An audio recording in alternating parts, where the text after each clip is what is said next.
breakplate ready to go. No, it's, I have all the Photoshop files on here, luckily. Those are on the hard drive. Okay, the draft is live.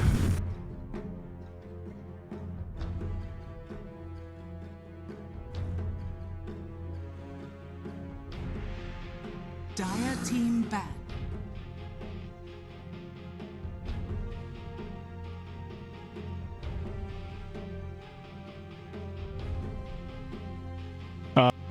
Yeah, I know. I'm updating it. Give me a second, please. Radiant team pick. I'm speaking. Dire team pick. Okay, yeah. Hold on. Fucking goddamn this shit.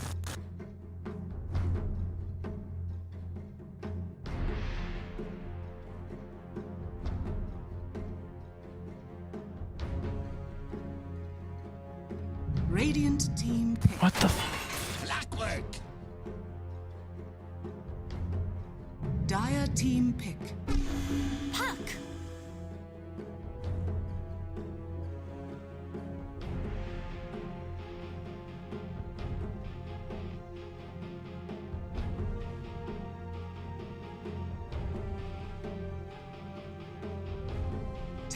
Okay, now you can go live. You got the breakplate, right? Seconds remaining.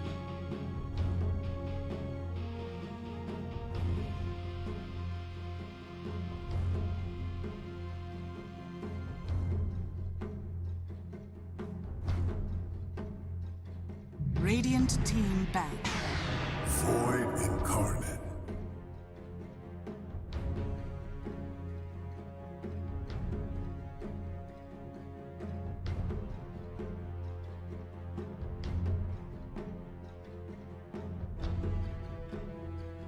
Seconds remaining. It's fine. 5 seconds Do your thing. remaining. Dire team back.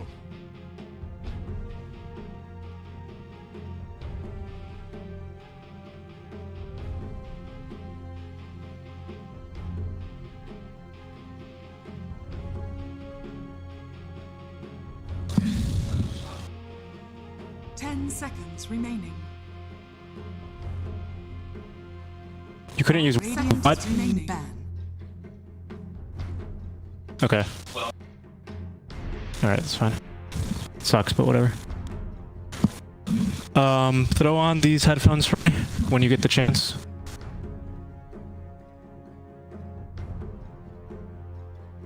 Seconds remaining. And then I need to get there. God damn it, I need to get there. Fucking, what's it called in here? The in-game overlay, and then we'll get to go. Oh wait, I have the in-game overlay, I'm an idiot. Okay, Test, 1, 2, 3, 1, 2, 3, and test.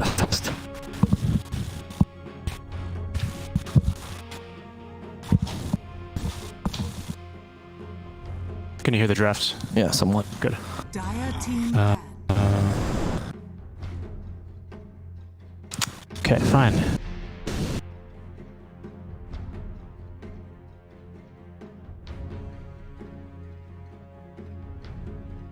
Beautiful. Yeah, I'm ready. Yeah, so this I didn't say anything. Yeah, just go ahead, honestly. Yeah. Alright, ready? 5 seconds Go. remaining. 2, 1.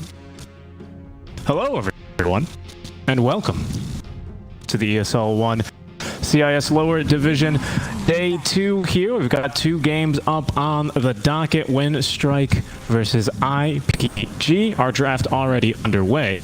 Joining me by my side is Mr. Avo Plus and myself, Winstrike. I always join myself. Yeah, we're actually 3 casters. The TriCast, 2 Seeks, 1 Navel.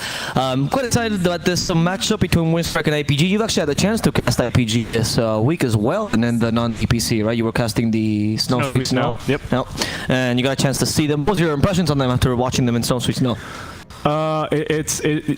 To be honest, the team fights that have used a little bit of work, I think that stands true for almost every single team here, basically in Dota, right? You're always going to be looking for that perfect team fight here, and they did kind of fail to string it together. They have good target priority, but it seemed like sometimes in these fights, especially for the offlaner and the position 4 specifically, there was, for example, I'll just name one example here. There was a Wyvern in the game, right? High priority target, got to jump on the Wyvern. But at some point, when the Wyvern blinks away, uses Glimmer, 4-staffs herself so far out of the fight that she's no longer relevant, maybe you should turn around and help your team. Right? Yeah. I see your point. These kind of like small decisions, you're like, oh, these have a huge impact, and maybe the consistency or the coordination from the team isn't there. Particularly because I guess CIS really stand out for that kind of coordination, right? It's usually one of their best assets. Winstrike, on the other hand, have been pretty solid in what I've seen until now, right? The team has some good, maybe not the best known players. They have some well-known players. Particularly Cheshire Cat really stands out. Their offlaner, who's been in some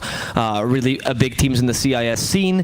Winstrike used to be one of the actually top teams in the scene as well for a while, when the older iteration, of course. But then once they reinvented themselves after dropping the whole team, then they became more of a tier 2-ish team, which is now fighting in the Division 2. I do believe that they're one of the teams that people are expecting to do actually kind of decently. A lot of people were telling us, actually, we got a little bit of information thanks to Kips. Was really helpful, giving us a little document insight in this CIS scene where she worked. Shout out Kips. Shout out to Kips. She used to coach for Vegas Squadron. Yeah, exactly. Which is, you do know who she is. Yes, which is why she has particular insight into the CIS scene. And she was telling us that a lot of people were hoping for the top teams, particularly Gambit, to underperform. But Winstrike was not mentioned there, right? So there's that chance to at least prove that you are above a lot of the other Division 2 teams here, like IPG, which literally got picked up as they made it to the DPC. Yeah. And two interesting things to note about the draft here, just so we can start talking about them just a little bit, is the Nyx Assassin and both Puck actually make it through the first phase of bans.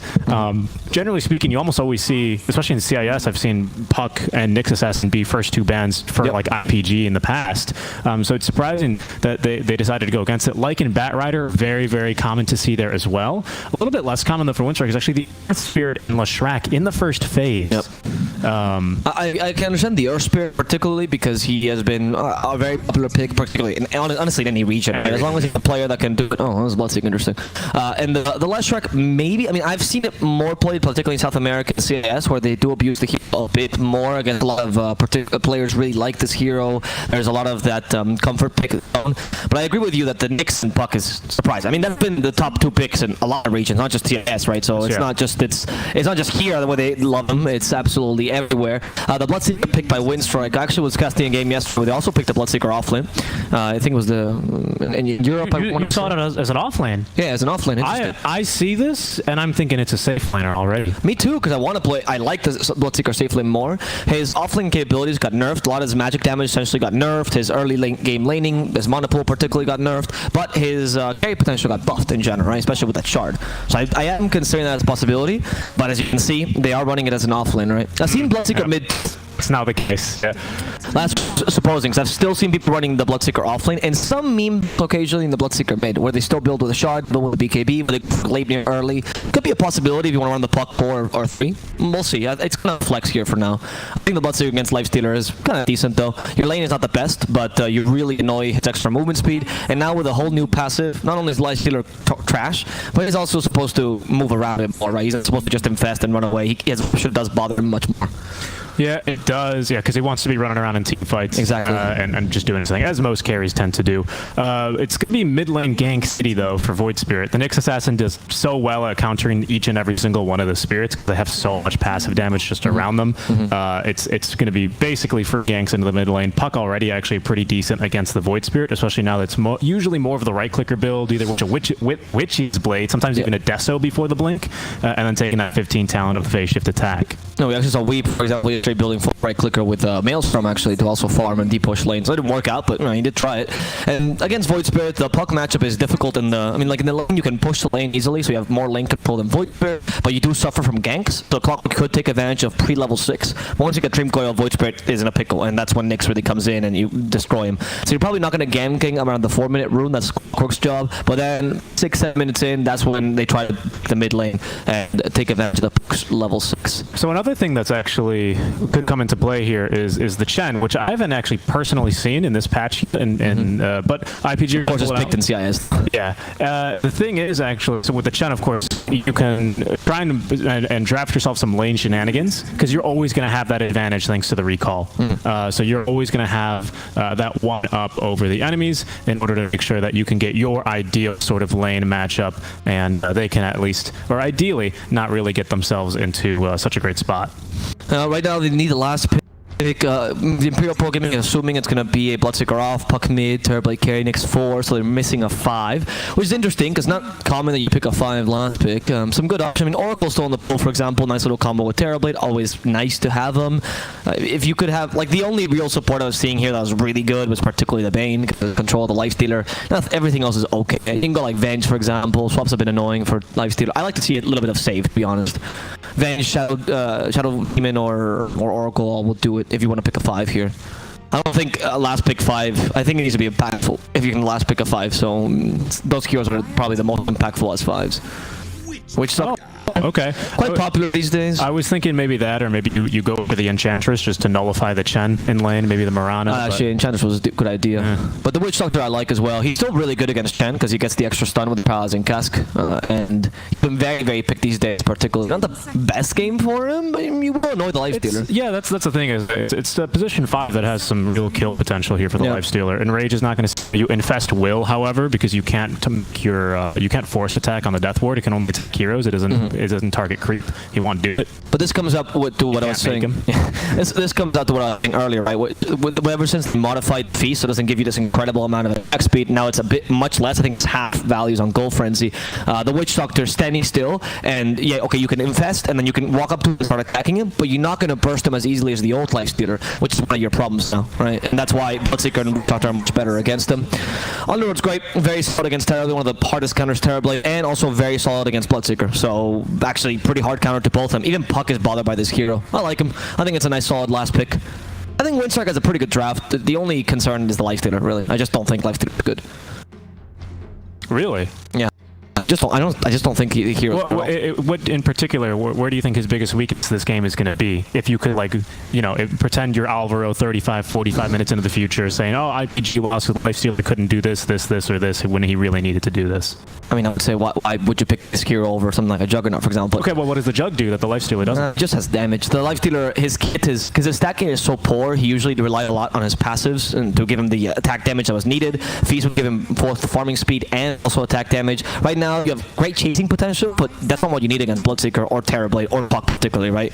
The slow is not that useful. It's like having a poor man's Broodmother, because that's what Insatiable Hunger does. Sure. So it's okay. I don't think it's the worst pick. If you're up against heroes that are a lot of magical damage, I still think it's a viable pick. But here you have Trimcore with Ags, which will pierce BKB, and he's definitely going to go for Bloodseeker, Rupture. You have the Terrorblade Metamorphosis, which will crush you regardless of your Ags, your Rage.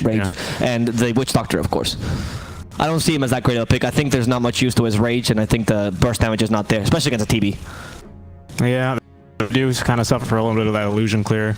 Maelstrom, strong item these days, though. A lot of cores heading back straight for the Maelstrom. Not quite rush, but the first side of Maelstrom helps you farm more damage. Yeah, that's what you should build. Illusions, but you still don't think that's going to be enough on its own? No, I think that's what you should build. You should build like Armlet, Maelstrom, and MKB. And I think the Lifestealer's strength this game is particularly his early and mid-game potential, right? He's a very strong hero in lane. He's very strong in the early mid-game, and he can have burst damage just because of... I mean, it is still 60 attack speed on Gold Frenzy. It's not bad. It's just not the level of Feast before. But...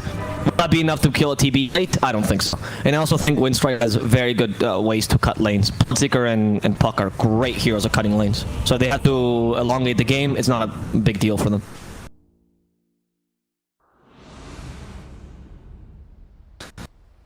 All right, this is we're going to get underway with game number 1 of our best of 3 series. Thank you guys for tuning in. Excited to be bringing you our coverage today of the tournament. Yeah, very, very, very exciting. Hopefully our coverage will improve as the tournament goes on. Yeah. Every day we're going to get a little bit better. It's not work. That is the goal, ladies and gentlemen. That is the goal. Either way, if you know why PC isn't exactly booting up to the BIOS, do send me a PM. Please tweet at me so you can strike Dota. I could use your assistance right about now. Either way. Nothing to do with the broadcast, of course. Nothing to do with the broadcast. Just, you know, I was just watching the other day, couldn't fall asleep, and I was like, what do I like to think about at night? Why doesn't a CPU post? That's what we used to talk about, you know, as software engineers, we used to go get drinks and be like, guys, have you ever questioned why like a CPU might not boot to the BIOS? And everyone's like, that's a great question. Bad a drink for everybody. What does it really mean to be a basic input-output system? Yeah, I mean, no, that was not philosophical, because then you always get the nerd that would, well, that actually means that you receive an input and you go through a process and like you do a black box process. Like, no, I mean philosophically. Well, I mean, philosophy is a concept that was created by humans. Aren't our brains just black boxes? And you think about it, why don't they make the entire human body out of the black box?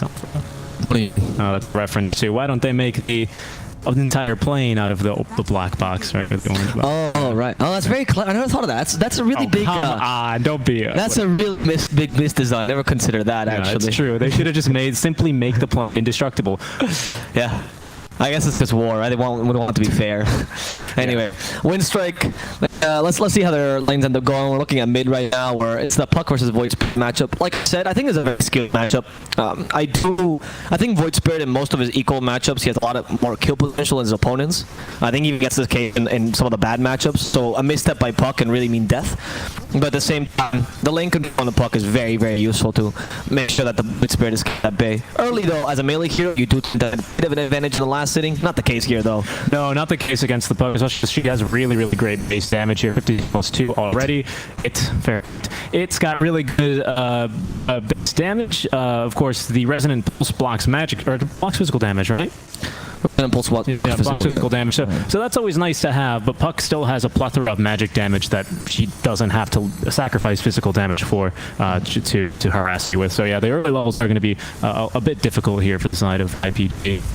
Yeah, exactly. So we'll see what happens here, though, because the Void Spirit again can just proceed to win in terms of last hits, maybe with the Quelling Blade advantage. We'll see. For the top lane, we're seeing here that, I mean, Bloodseeker, one of the few heroes you really can't beat in lane, I'd say. It's a lifestealer. How you usually play Bloodseeker offlaner, the advantages are that you heal much more than any other offlaner, very similar to like a CK offlaner back in the day, and you just out-heal the enemy team. But oh, lo and behold, you have a lifestealer, so you can't out-heal him, right? The thing is, now with that open wounds, lifestealer's healing in the lane has gone down considerably, so Bloodseeker can try to abuse this and press the advantage. Like, it's not crazy for a Bloodseeker to go from maybe an early drums or just blade to have a little bit more physical damage with phase boots, try to win that lane that way. It depends on how aggressive you want to play this. It's not a bad matchup. I think Nyx against Chen is pretty weak, though. It is, yeah, especially because Nyx really does well against goal targets for the most part, and well, Chen, he likes to bring in the entire zoo. Exactly, and Nyx as well, he brings a stun, but not much damage. He has some good stats, but when the zoo is attacking you, your stats don't matter, right? Yep. And in the bottom lane, finally, beefy dude against Witch Doctor. Witch Doctor's pretty happy about this, to be honest, but Underlord usually has a good matchup against TB. Has not taken the second point in Maledict here either. Just looking to sustain. I think he wants to play this a little bit more defensively. There's the beauty of the Witch Doctor, let me tell you, Avo, is that you can really get away Witch Doctor spammer here. Is you can really get away with a very, very defensive lane Witch Doctor, much like how a Warlock would play with a Spectre in the lane. Just max your heal and heal all day. Yep. Or you could go super aggro as well. To be honest, though, TB is not really the sort of combo Witch Doctor's looking for in the lane in terms of like the kill potential. So it just makes sense to go for it. Yeah, it's a good cast. This could be a kill. No, not gonna happen. I don't think they have meta right now here at TB. No. They use it in the beginning of the lane. And that's the problem, right? The Maledict is a relatively short cooldown, so you kind of want to just be spamming that and trying to maximize that with your core. But here, they simply don't have that option. That's true. TB doesn't have much kill potential. However, there is sort of synergy in the defensive side, which Witch Doctor's meager healing is great for TB because he has very low HP. Right? Exactly. So there is an advantage. High armor. Yep. So, of course, he's going to be taking less damage. Yeah, it's good. I like the support Witch Doctor. Usually, I play more Witch than Doctor, but, you know, this game, it's going to be more Doctor than Witch. All right. The Underlord is also a bit weak in the early because the Firestorm doesn't really do much to a TB. Like, as long as you avoid the first round, the subsequent rounds, the first round deals a bit of residual damage because your HP is so low. So like, percentage damage for TB? Who cares, right? Well, there's that advantage. I don't think the lane is that bad for a TB against Underlord. The real counter is mid game, where the Firestorm kills illusions. The Pit of Malice is very annoying to a TB that has to use BKB for that. We'll see though. Playing Fisher Cat already don't say struggling. He's just gonna heal back up. There we go. Right, he's a big creep. He's taking so much damage here from Lifestealer, but I guarantee you, he just healed back up in no time. Lifestealer went for Orb of Corrosion, which I agree with. I think it's the best way to take advantage of this Gold Frenzy. Some say that this item's overrated. Yeah, it wasn't. Oh, it was a pro player. It was a pro player. I think it was up in the NA region though. So. Oh, okay. Now that we're in the CIS, so we get to Scott. No. Yeah, exactly, exactly. Okay, I mean, I do agree that this item is overrated. Like, for example, yesterday I was actually casting a game for NA Tier 2 because, you know, that's what you do. Go for all regions. And it was the speed that was actually pulling the kicking. And he went for Corrosion and proceeded to farm the rest of the game. And I was like, okay, I mean, you don't need that then, right? Like, it's really like good if you're not going to play aggressively. But I think Lifestealer, it's perfect for him. Because it synergizes well with your physical damage, your Gold Frenzy. Why not, right? A little bit of sparring in the middle lane, but our puck with a DD rune full bottle is going to have a nice advantage. That should be the Void Spirit then, having to be relegated over to his bounty rune. And that's always going to be a sad trip over when you have to make that walk of shame when you lose out on the power. Yeah, no, it doesn't. I mean, I was putting the Clockwork actually to rotate a bit more effectively there, but he just stays bottom. I guess the pressure they're putting down bot is a bit too strong. Hard to tell, to be honest. I'm not really sure why the Clockwork didn't try to secure rune. I thought he was a much better rune securer than Nyx, of all things. And Nyx, at this point, he's just leaving his lane. He knows that Shisha can solo, and all Nyx will do is sap experience. Yep, I mean, he's looking to just sap experience, at least then from the chat.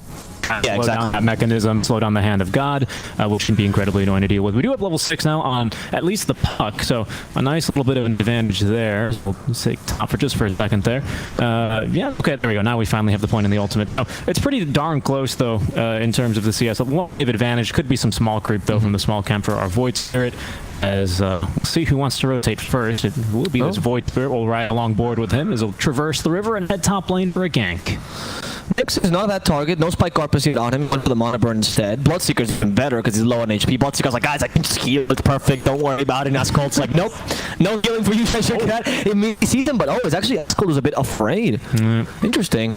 And he's going to go for a very traditional Bloodseeker build, by the way. Wraith Banner of Love, but he's going to go for the Urn. Just offlane Bloodseeker. That's it was last patch. It's interesting. I wonder why he made the call to back up. I reckon he could have been able to get that kill a little in and out. But he saw the puck rotating away from the lane and maybe got a little bit scared. And Nyx wasn't there either. Yeah, and you don't know. You might not know that Nyx doesn't have the Spike Carpus, right? He might not have been paying attention to the lane. They might have not told him. So Spike Carpus Nyx can't always ruin day. As you said, he's very good against spirits. Also, yeah, just like, guys, no, I'm here. I'm mid. It's okay. And he's sapping experience as the puck goes bottom. This allows the puck to gank bottom, where I think he's trying to get a kill against the Underlord. Yeah, there we go. Now as well, and the Underlord seems to be in trouble. He's going to die to the deep meta. Clockwork trying his best, but he's just body blocked by the creep, and also murdered by the Ratio. Yeah, Ratio. Top lane, they might try something well, they tried here. Cheshire Cat looking to play a little bit aggressively, but he just simply doesn't have the same mobility as a puck does here in the early game. Now, the confusion, because I always wonder, is it the Y like R, like the Western Y, which is an I, or is it the Y like Russian Y, or Cyrillic Y rather, which is U? That's why I always doubt when I see that. That letter is the enemy of. What's that? There's a knocking at our window. It's the Duolingo owl. He's got a knife, Alvaro. Why is Kip's behind him? Why is she carrying the rest of his knives? Good times. Are you still taking your Russian lessons? I swept to Portuguese. That's why the Duolingo owl is here. That's why the Duolingo owl. Either way, a nice do your lessons, caralho. That's what he's saying. Cheshire Cat is gonna just be left alone in the top lane now as Nyx rotates. I mean, the Lifestealer is you see what I mean? Like, this annoyance is okay for Cheshire Cat, right? You are kicking him out of lane. It's not like he's doing much against you as a Lifestealer, but you're not destroying his off lane, right? Bloodseeker's still gonna have a game, and so Lifestealer needs to take advantage of this early advantage somehow. He needs to get other lanes, be a bit more effective with his passive, find kills.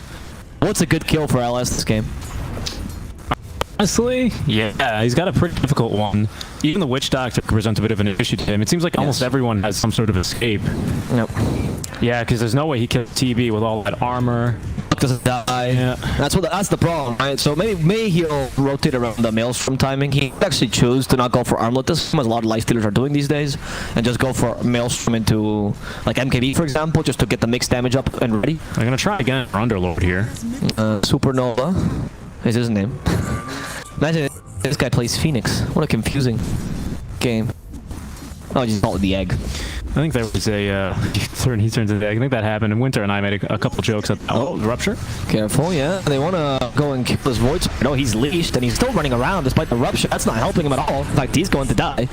There's no way he was saving himself after running around for like solid 3 seconds in the Rupture. I mean, I know it's level 1, but it still deals a little bit of damage, adds onto the Maledict. Yeah, level 3 Maledict as well, so that's some real damage at the... That's true, yeah, that ability is kind of ridiculous. And now Underlord is scared of going to the lane. So you lost one of the best assets of Underlord, right? Which is that you're supposed to be able to control the lane, be super strong there, and farm really quickly, but not with a Witch Doctor, because you can die really easily to him. Falcon Blade here on our TB. I like it. Yep, so going to the Asha. I've seen Falcon Blade as well as a nice transition item here for like the Ember Spirits in between item after like the death, so sometimes before later as well, just so they don't have to wait for like, you know, level 25 talent and Daedalus to start actually being able to do physical damage, which I really like. That's why I really like the balance philosophy of the 7.28 that it brought. It's a lot of these different styles. Now, perhaps the puck right clicker is a little bit strong. What she got going here? Oh, she's actually going magic damage build here. Wait, the Veil of Discord build, very popular on puck these days. We'll maybe see it in top lane though. Terrible is in trouble as they're trying. He's not with the damage being a bit too high, and there's a solution, right? Lifesteal doesn't have enough damage, bring your friends, no problem. So the Falcon Blade I like as well because it made a decision early game items, visual items much more complex. But it used to be, do I buy drums? Drums? Or just maybe drums? And then now it's like, alright, you don't have to build 3 Wraith Bands if you don't like drums. Yeah, for a while people were like, well, Blade gives intelligence and armor. Why don't I do that? Nice Frog was like, stop that. Stop that. Yeah, exactly. So you started building Meteor Hammers, transitional item. Like, when Nice Frog saw Spectre Meteor Hammer, he's like, I'm done. I need more early game items for this team. It's true. Yeah, that's a good point. Yeah. Meteor Hammer is a pretty strong item. Saw an OD game yesterday where that was going to be the build for him. Didn't work out too well. But yeah, for the exact reason you're saying, some good stats early on. And I think that's what's exciting about the new meta and these earlier season games in the season. And against TB, I think the stats to remark actually about the Falcon Blade are actually not the damage so much, but the mono regen and the HP. Really nice for heroes like TB who require a little bit of extra HP. I mean, it's kind of 20% of his HP pool. That is just the Falcon Blade alone, which is pretty huge. On top of that, the little bit of mono regen, which helps him farm. He's not that bad compared to the Lifestealer, actually. Quite happy with his performance for now. Maybe LS will start to beat him once he gets his first farming item, though, which is usually what happens. What do you think? What do you reckon here? Oh, it is going to be the Maelstrom already completed. Chip test on the way. Game volume. Sorry? Up the game volume just a bit. Sure thing. Yeah. Sorry, guys. We're trying to make it as smooth as possible. So anything that you notice, just tell us and we'll try to fix it as soon as possible. Blood right here might kill Chen, and Maledict will finish him off. He's not going to snap the Dream Coil, but Cheshire Cat just comes in, steals the kill from the Witch Doctor. Cheshire Cat now having to run away. He lost his movement speed. Had no need to walk in there, so Cheshire Cat totally deserves to die here. But they set up a trap with the Imperial together with Death Ward. They're going to murder this poor Void Trade, unable to withstand the damage of the Witch Doctor. Lifestealer trying to avenge his teammate as Clockwork tries to go on the backlines, hoping to kill the Puck, but Puck has enough mobility to get away as Yaris distracts the rest of IPG, and Witch Doctor somehow, by a miracle, still alive. However, they're gonna fix that in a second. Caster's Curse. Oh, okay. He was 100% going to die. There's no way he was getting out of it. He was like, well, yes, Avo Plus. That Witch Doctor is still alive. And they murder him. Got off a pretty full duration death with beautiful impale and a nice setup there as they ended up chasing into the trees without great vision, and they do end up paying the price there quite a bit as they're going to lose their middle laner to the off lane. Yep, I think that was still, like, it's not too bad, honestly. Winstrike is pretty happy, especially because you force some rotations here. Look, Lifestealer, Rage, that doesn't help you against Rupture, dude. He's still taking full damage. The Puck is nearby. He actually bought it. Lifestealer doesn't really matter. Oh, but the damage is not sufficient. And the Magic Stick ready to save him. And LS is capable of getting away. The Chen now starting up the Nixus. Yami still trying to continue forward. They're going for the Clockwork. Cheshire Cat from behind, trying to flip the Lifestealer, but the healing is too high. He has so much well. LS is surviving the onslaught, and Cheshire Cat again paid off a bit more than he could chew at least a second time for being overly aggressive. Wow. That was a pretty chaotic fight. Yeah. Nicely done there. Just continuing to cut him out. I mean, hey, this Lifestealer might not have the burst damage he used to, but he still does have a hell of a lot of sustain, as we're finding. They really did struggle to kill him there, even after locking him down. Rupture, running around the Puck, even getting a really good jump onto him. And just honestly comes down to the Chen, quite frankly. Their Hand of God and both Mechanism keeping him alive. Also, Lifestealer's healing is, of course, boosted by the Chen's existence, right? So that's another plus point. I mean, I know I said that Lifestealer isn't the greatest hero, but it's just compared to the shadow of the hero used to be. You can't discount him completely. He's still a hero, right? There's a reason why they changed him, and particularly his early game is what is most threatening right now. Fighting him like that head on, particularly with the Bloodseeker, I was surprised by. Cat likes the Bloodseeker, played a lot in the last patch. I'm surprised that he tried to kill LS with his own physical damage, because offlane Bloodseeker particularly lacks that aspect, right? He's known for only being able to burst you with Blood Right and dealing the last bit damage. Against an LS, it's not going to happen. I will say, though, the thing about shadows is that, a shadow is cast depending on which direction the light is shining on it, right? The light shining, perhaps maybe that shadow might be even bigger than what a Lifestealer used to be from before. I think players may be still trying to figure out how to use them, but this game we're already seeing a slightly different play style, and perhaps this is going to be the new norm. That was actually a beautiful metaphor. I was ready to insult you. That was perfect, dude. Well played. I got you. It's been a hard day. It's been a hard day. Yeah, so the LS, I agree with you that I think this is the right playstyle, right? You rush the Maelstrom, don't go for the Unlit, because you actually kind of need it this game, right? You want the mixed damage as soon as possible. Orb of Promotion is great. I mean, he's playing a good LS game. I'm not going to criticize a player for trying out a different style, right? So, kudos to him. Let's see how that works out. More audio. More audio, just a little bit more. So again, guys, just anything you notice, feel free to tell us. We'll adapt on the fly for you guys. And we still have a whole series today, or this series, another one, so don't worry about it. Cheshire Cat is going to be TPing. Free TP. Yeah. It used to be the biggest way to counter a Bloodseeker, now it's the biggest way to counter a Lifestealer. Yeah, because now he doesn't have the burst damage anymore. Before he used to not care, because he used to chunk you with that, right? But now it's a bit more difficult. They catch the Nyx Assassin here in the mid lane. Pit of Mouse, pretty strong. They're going to kill him here with a hookshot, I think. Yep. If he would end up completely useless then. And that Malik not really doing too much damage to our Underlord, who already has the Hood of Defiance up. He's going to be going for the pipe. I do tend to see quite a bit of the Eternal Shrouds this game. Generally speaking, you see them more on Timbersaws or heroes that just need mana. Pit Lord, not really that type of hero. He's just there to survive as long as possible and to give the aura, the atrophy aura to the enemies and his auras to his team. That's his job this game. His job is not to be able to cast spells. He just needs to kind of exist. Actually, I will say that a bit of a counterpoint to that, which is that the philosophy of Underlord, ever since they nerfed the atrophy aura, has changed a bit, right? You don't build him as much, because it used to be that Underlord used to be this aura tank, etc., etc. A lot of Underlords nowadays do take advantage of more of the Pit of Malice, because it got buffed a lot in the earlier levels with the Rod of Atos build. I do see your point with a pipe, but I do think in this game there was a lot of value to playing a bit more of the catch Underlord, particularly because you're playing so much early game. I've been a big naysayer of the pipe. I joined the Saber like, don't build pipe on offlaners. Clockwork is dead. Because I feel like as a first item, it nullifies any sort of item progression for the first, say, 15-17 minutes of the game. And that's if you farm pretty well as an offlaner, right? And now Underlord's like, okay, I got pipe. I'm pretty strong. I can mitigate a lot of damage on the puck. It's not a bad item this game, but what else are you doing? Can you continue to put the push up? You're putting a lot of pressure on the rest of your team to commit that initiation. I see the point because you have a Clockwork here, but I'm just giving different options for how the playstyle for Underlord could go. Yeah, there it is. And, yeah, that just got fixed. Apologies about that one. I'll tell you what, though. I think actually the biggest reason for that is just going to be about how expensive the pipe recipe is they're going to be looking to murder the entire Chen army. Cast still very powerful. Supernova for now is just keeping the tank build going. Maybe TP is not really a threat just yet. Let's see if they can continue the pressure. I mean, to be fair though, I'm a little surprised because I mean the Rod of Atos, since I'm maxing Pit of Mal versus a Puck versus a Bloodseeker, that's what I'm saying, seems particularly strong this game. Too. I mean, I guess from his perspective, he just wants to be that atrophy aura. I mean, I would say this is probably the better build for the late game, but for now. Yeah, there's a point to be made in this build. If you think you already have enough kill potential in your team, then you bring the pushing, because pipe really helps the push, so they can't, cut your creep wave, etc., etc. So I can see that logic behind it.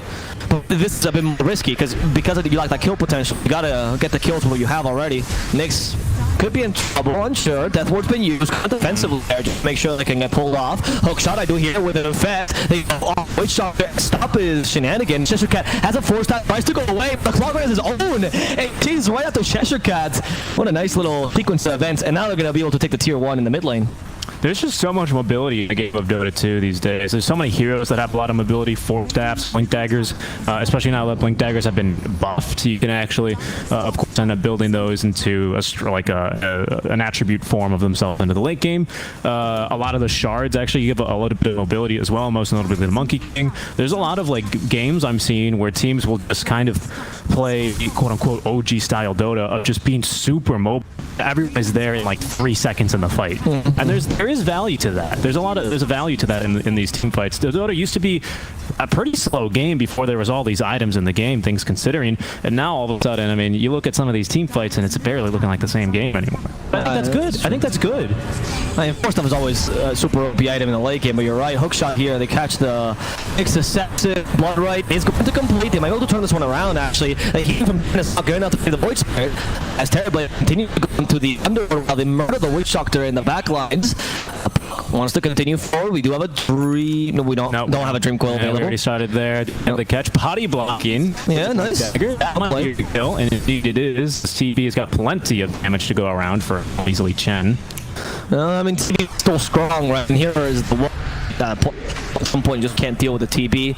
I don't know if they hit the ball just yet, though. Shishakat's being chased here by Rari. That's slow. Worked out great for them. Ends up getting the kill on Shishakat. Nobody was low, so of course he had no movement speed.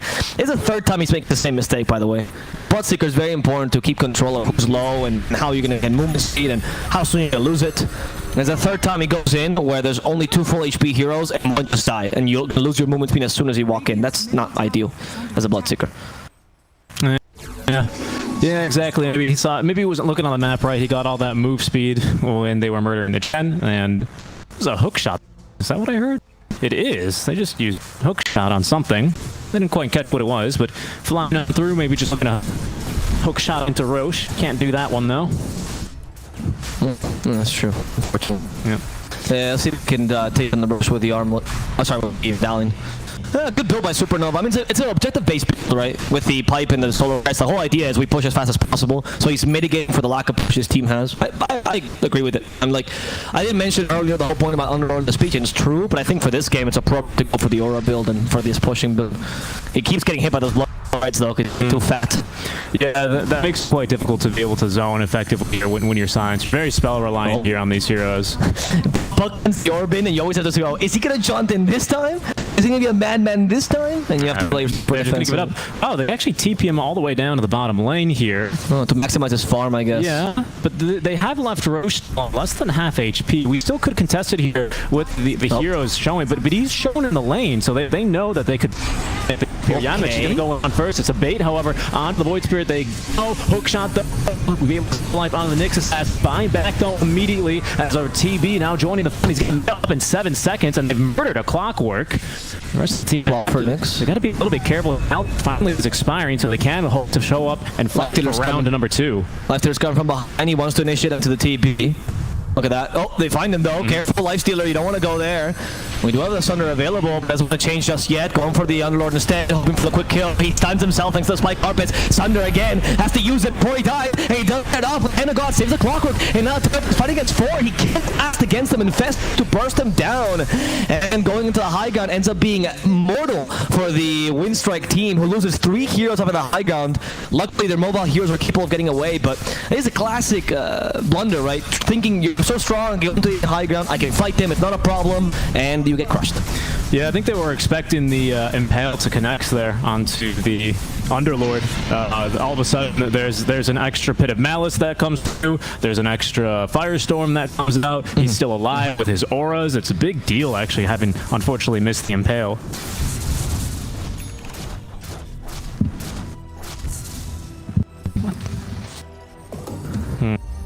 Hopefully the audio issues are being fixed, guys. We apologize about that, but we're whipping our slave. Don't worry. I mean, sorry, our production crew. Workers' rights these days, huh? Solo quest for Underlord is going to be completed in very little time, to be honest. Just needs 800 gold. Once he has that, they have a lot more potential to go to the high ground. That blunder by TB also equalized a bit the farm between him and Lifestealer. He was starting to actually out-farm the Lifestealer, but it was a really important kill there. And we see the items. Interesting, the choice by Lifestealer to go for the Sanjin Yasha, right? Went for a little bit of that... Like, I don't love Sanjin Yasha this game as much as Heaven's Halberd, because I get much more for the defensive capabilities. The offensive abilities of the Yasha doesn't seem really relevant against a TB. I would have rather gone for MKB if you want to go for the glass cannon build. And Heaven's Howard would have been much better if you're trying to go for more of a MKB lifestealer, which I think was the choice. But I see it as a nice transitional item. You're not really committing either or. It's never bad. It might not be the best item in any choice. Murdering a courier, rather, will be Yamich. See you later. Yep. TB in a way, but some good map control here for the side of IPGs. We hear the Enrage. Just really wants to get a few more hits here in Tier 3 tower. Why not? Some tip damage, unhealable damage here this game. They don't have anything to heal at the towers. Back up, and then instead they're going to here to the mid Tier 2. Puck nuke the waves incredibly quickly, but actually they used the pipe here to prevent the Puck from doing so. Unfortunately, they just fortify anyway, so the creep wave's going to die. I mean, it's a waste of a fortify though for a Tier 2. I mean, they can push this now. They could threaten your Tier 3s potentially. It's pretty good. I don't... nice rage there. And the backdoor protection's back because TB cut the lane with his illusion. Yeah, they're pinging it in the middle. So that illusion cut the lane. Very well played, actually. Really smart. This is the kind of play I think more veteran Terrorblades will think about, you know.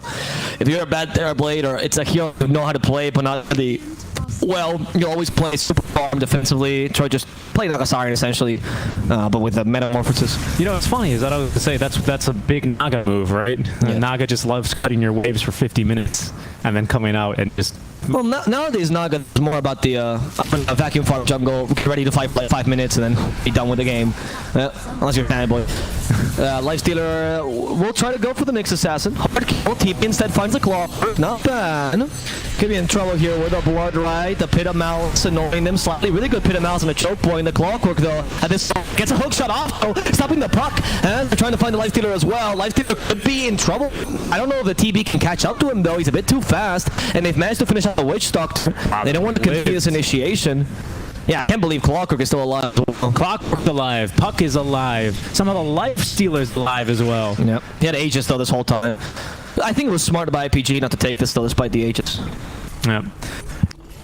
A pretty tight engagement for Winstrike. They're being a little bit baited here actually by the Chen and all the global healing that he's able to provide very, very quickly, all the burst healing. Yeah, the Chen is a big asset to why the Lifestealer is working, I think. Yeah, I like that combo, to be honest. Take advantage of his healing and tankiness. Bloodseeker in trouble. They have Cogs. Came out. Silenced up. You guys have forced out. That's a really good force staff. That's okay. I mean, I think that itemization is great, and he's using it properly. It's just that he's so far behind as an offlaner, even behind the Underlord and the Void Spirit. The Clockwork is almost as farmed as he is, and they can just chase after him super easily. Tier 2 tower being sieged by Chen Army and Company. Will be able to land the killing blow there. Still continuing to farm is our TB. He didn't have to use his BKB in that last slot, but he has revealed it here already. If there's very much to a BKB reveal anyway. Puck has finished up the Scepter, so Winstrike, they're hoping and gearing up for one last hurrah here to try and turn the tide. Yep. Well, I like what Winstrike is doing right now, just trying to cut them in as much as possible, delay this push. There's no point in... Maybe you can try to fight them. I don't think it's the right choice. TB is already TPing. Up. He still has Aegis though. TB doesn't want to waste meta just for the Aegis. Aegis is in trouble. Aegis is up in 30 seconds, but they're choosing to fight now. Yeah, BKB has been committed already. Has the rage, so he can't stop them in time. Waste of a 10-second BKB. Maybe I was just correct the first time when I said they should just been pushing cutting them, because they lost the racks anyway. Yeah, they wasted BKB. The TB's getting some chip damage down here. We could see his illusions actually just falling, but at least split pushing lanes, and they only actually get out there with a 2-3 tower and the melee lane of barracks, which is going to suck. But it's not the worst loss in the world here. You could have just done that while still cutting lanes, right? That's what I'm saying. Yeah. If you were not thinking to fight, which I think was the right choice to begin with, because you weren't really committed there to fighting, you might as well just... No, I mean, you're actually totally right, because when you think about it, creep waves spawn every 30 seconds, so they take 30 seconds to get back there, so if you cut the wave when there's 30 seconds left on Aegis, Aegis is gone, and maybe then IPG don't want to fight. Well, that's something for the replay, perhaps, when the guys I understand their point, though, considering the information they had available and the desperation they're feeling. They're afraid of being pushed much. Oh, Clockwork. Nice. He actually detects the Nyx thanks to the dust. Oh. Beautiful impale, though. Into the blood, right? Dream Coil as well. Both are silenced. Lifestealer actually breaks the Dream Coil. He's not giving opportunity to TB to kill him, but they don't have the damage just yet. Death will also used. TB trying to get the last hit, and he does get it before the Uber can take it away. So they will go, but with Lifestealer's corpse as opposed to his alive body. Yeah, unfortunately, it was more of a morgue, that one, or a hearse instead of an Uber. If you could have rent one of those, I don't know why you'd want to. Either way, there, again, not having to use the BKB in that fight. CB, which was really strong positioning there on Dracchio. Being able to just stand his ground and fight. That fight quickly going very, very badly, as you called out. Snapping the Dream Coil lifesteal for a ton of damage. Gets the force tap from his teammates, but even then, it's just way too much physical damage here at some point. I'm not sure if he was. I don't know. Can you on the puck for a second? It was the axe. I think he might have tried to rage and get away, and he didn't expect the axe because he didn't see the puck. I think that was the idea. Because otherwise, that was a weird snap. Witch Doctor in trouble. Silence. Left behind. Yeah. Witch Doctor's like, well, this is the position 5 life. Yeah, and that's kind of Witch Doctor after 25 minutes, unfortunately. That's why he needs a walking stick, because he keeps getting pummeled, so... You pick up a Voodoo Switcheroo and you're incredibly annoying there, but not this game here. It's not particularly strong, especially now with the Void Spirit Aghanim Scepter up and running. You're very unlikely to actually be able to get that ability off. It's a lot like a Ghost. To me, that Switcheroo is S tier Aghanim Guard, and that's not really a hot take. It's basically a Ghost Scepter and like a Yule's combined with into one. higher cooldown, though. With higher cooldown, Considerably higher but also a little bit cheaper and increases your DPS and synergizes with your talents. No, I don't disagree. I'm going to call S tier. I think there's a bit of your bias, you loving the Witch Doctor too. I don't think it's like when I say that Bloodseeker shard is S tier, and everyone's like, well, you never buy it on a Bloodseeker off. I'm like, but don't play him off lane. Yeah, he didn't buy it because there's no point. As a Bloodseeker off lane, why would you buy that, right? You're not going to deal physical damage, and it's not as good as people say it is. And it's 2% of your HP. It's like a little midnight pulse. No. Thank you, chat guys. Really appreciate the help in the production. Yep. Are they happy now? Yeah, they're happy now. Nice. Thank you guys. So yeah, so the shard for Witch Doctor, I would agree that at least it's A tier. I would definitely put it in A tier. It's definitely a really solid chart, especially because support. What else are you gonna farm?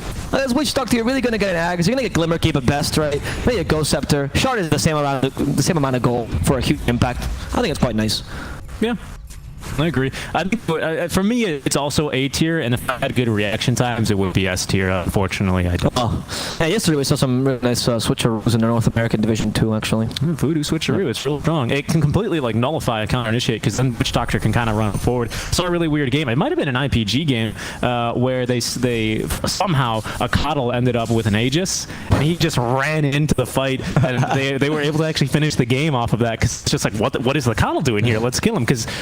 Cores these Are you days, lost, old man? Are you lost? Yeah, Cores these days, they see Coddle and they just chase him down in fights, right? He's basically a free kill, unfortunately. He's so annoying, though. He is. That's really because you see him and you're like, oh, you have the TSD of when he blinding lighted you into using the solar bind, I think it's called, to illuminate, and all of a sudden you're dying. You're like, what? It's Coddle, old man, the horse. How is he beating me? It's very frustrating. And they start telling you a story. Oh, back in my day, Radiant and the Ancient used to get along. The worst part is that while he's doing these things, he's saying nonsensical words like Kundahiri. You're like, why? Why is an old babbling man beating me? Isn't that the name of his horse, though? I thought Kundahiri was what he said with the chakra magic. Like it was the whole incantation spell. Not really sure, to be honest. I love Coddle, I love his lore, but I'm not that in depth, unfortunately. It's been a while since I get to play the hero. Now he's back to normal, though. A lot of items coming up here. We got the Basher on our Lifestealer. We have TB now. Very important. Going for the Daylight. Crystal is completed. Is Lifestealer going for any other magic damage items, though? Or is it just... Solar Crest. No, the Lifestealer, I mean. Oh, sorry. No, it looks like he's probably going to finish it off. That's a heart idea. Yeah. Okay, so tanky Lifestealer then. So the idea is to last against a TB and trust his natural damage to carry him. Don't disagree. Oh. Dream Coil. Well, Adlu's Orb is fast. Bloodlight does not hit. They do hit him with a Rupture. They missed the fear, though, unfortunately, onto the Void Spirit, but they do get the Chen in the process. Void Spirit is still Rupture, though, so you can't run too fast. Yeah, you can't use your Astral Step against a Bloodseeker, and that is a dead Void Spirit. Yeah, nice jump there, getting the two quite important heroes. Chen doesn't really want to use his ulti just to save himself and die 2 seconds later. He's not going to be able to save the Void Spirit there. Those are 2 guaranteed kills. Now we've got about 30 seconds where Winstrike can try and set up something along the map, and hey, look who's respawning in 30 seconds. It's going to be Roche. Let's see if they can take it, right? I don't know. I would say that the team fight in Roche is probably equal for both teams. Puck is great, but so is Underlord in the Roche pit. So I think they can both contest it. Nice Pit of Malice, choke point. Now, set up Cox to bring him back to the Pit of Malice. Well played. And the Bloodseeker's forced to... Good force stab. That was a great force stab, actually. Wow. He really fed the needle there, huh? Yeah, didn't even get hit by the cogs, and now they're going to look to counter-initiate. Ladon running as Puck chasing him down. Man, those pits have been really solid, though. See what I mean though? I think the pit is the strongest skill now for an Underlord. So playing him in auras is like, okay, but I'd much rather you try to maximize the pit.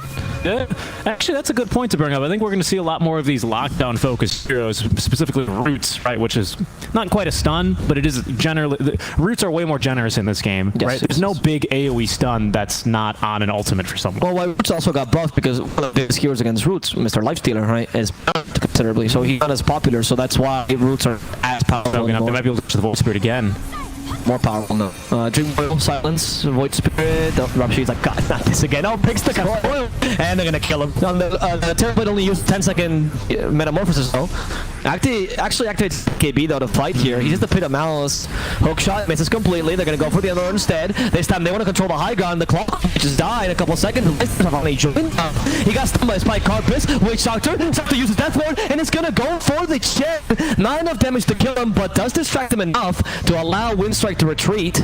Now Void Spirit comes back in, hoping to destroy the Nyx Assassin. Spike Carpus will annoy them, but not enough to deter them from getting this kill. That was a buyback from him, though. So there's something to be gained here out of this fight still for Winstrike.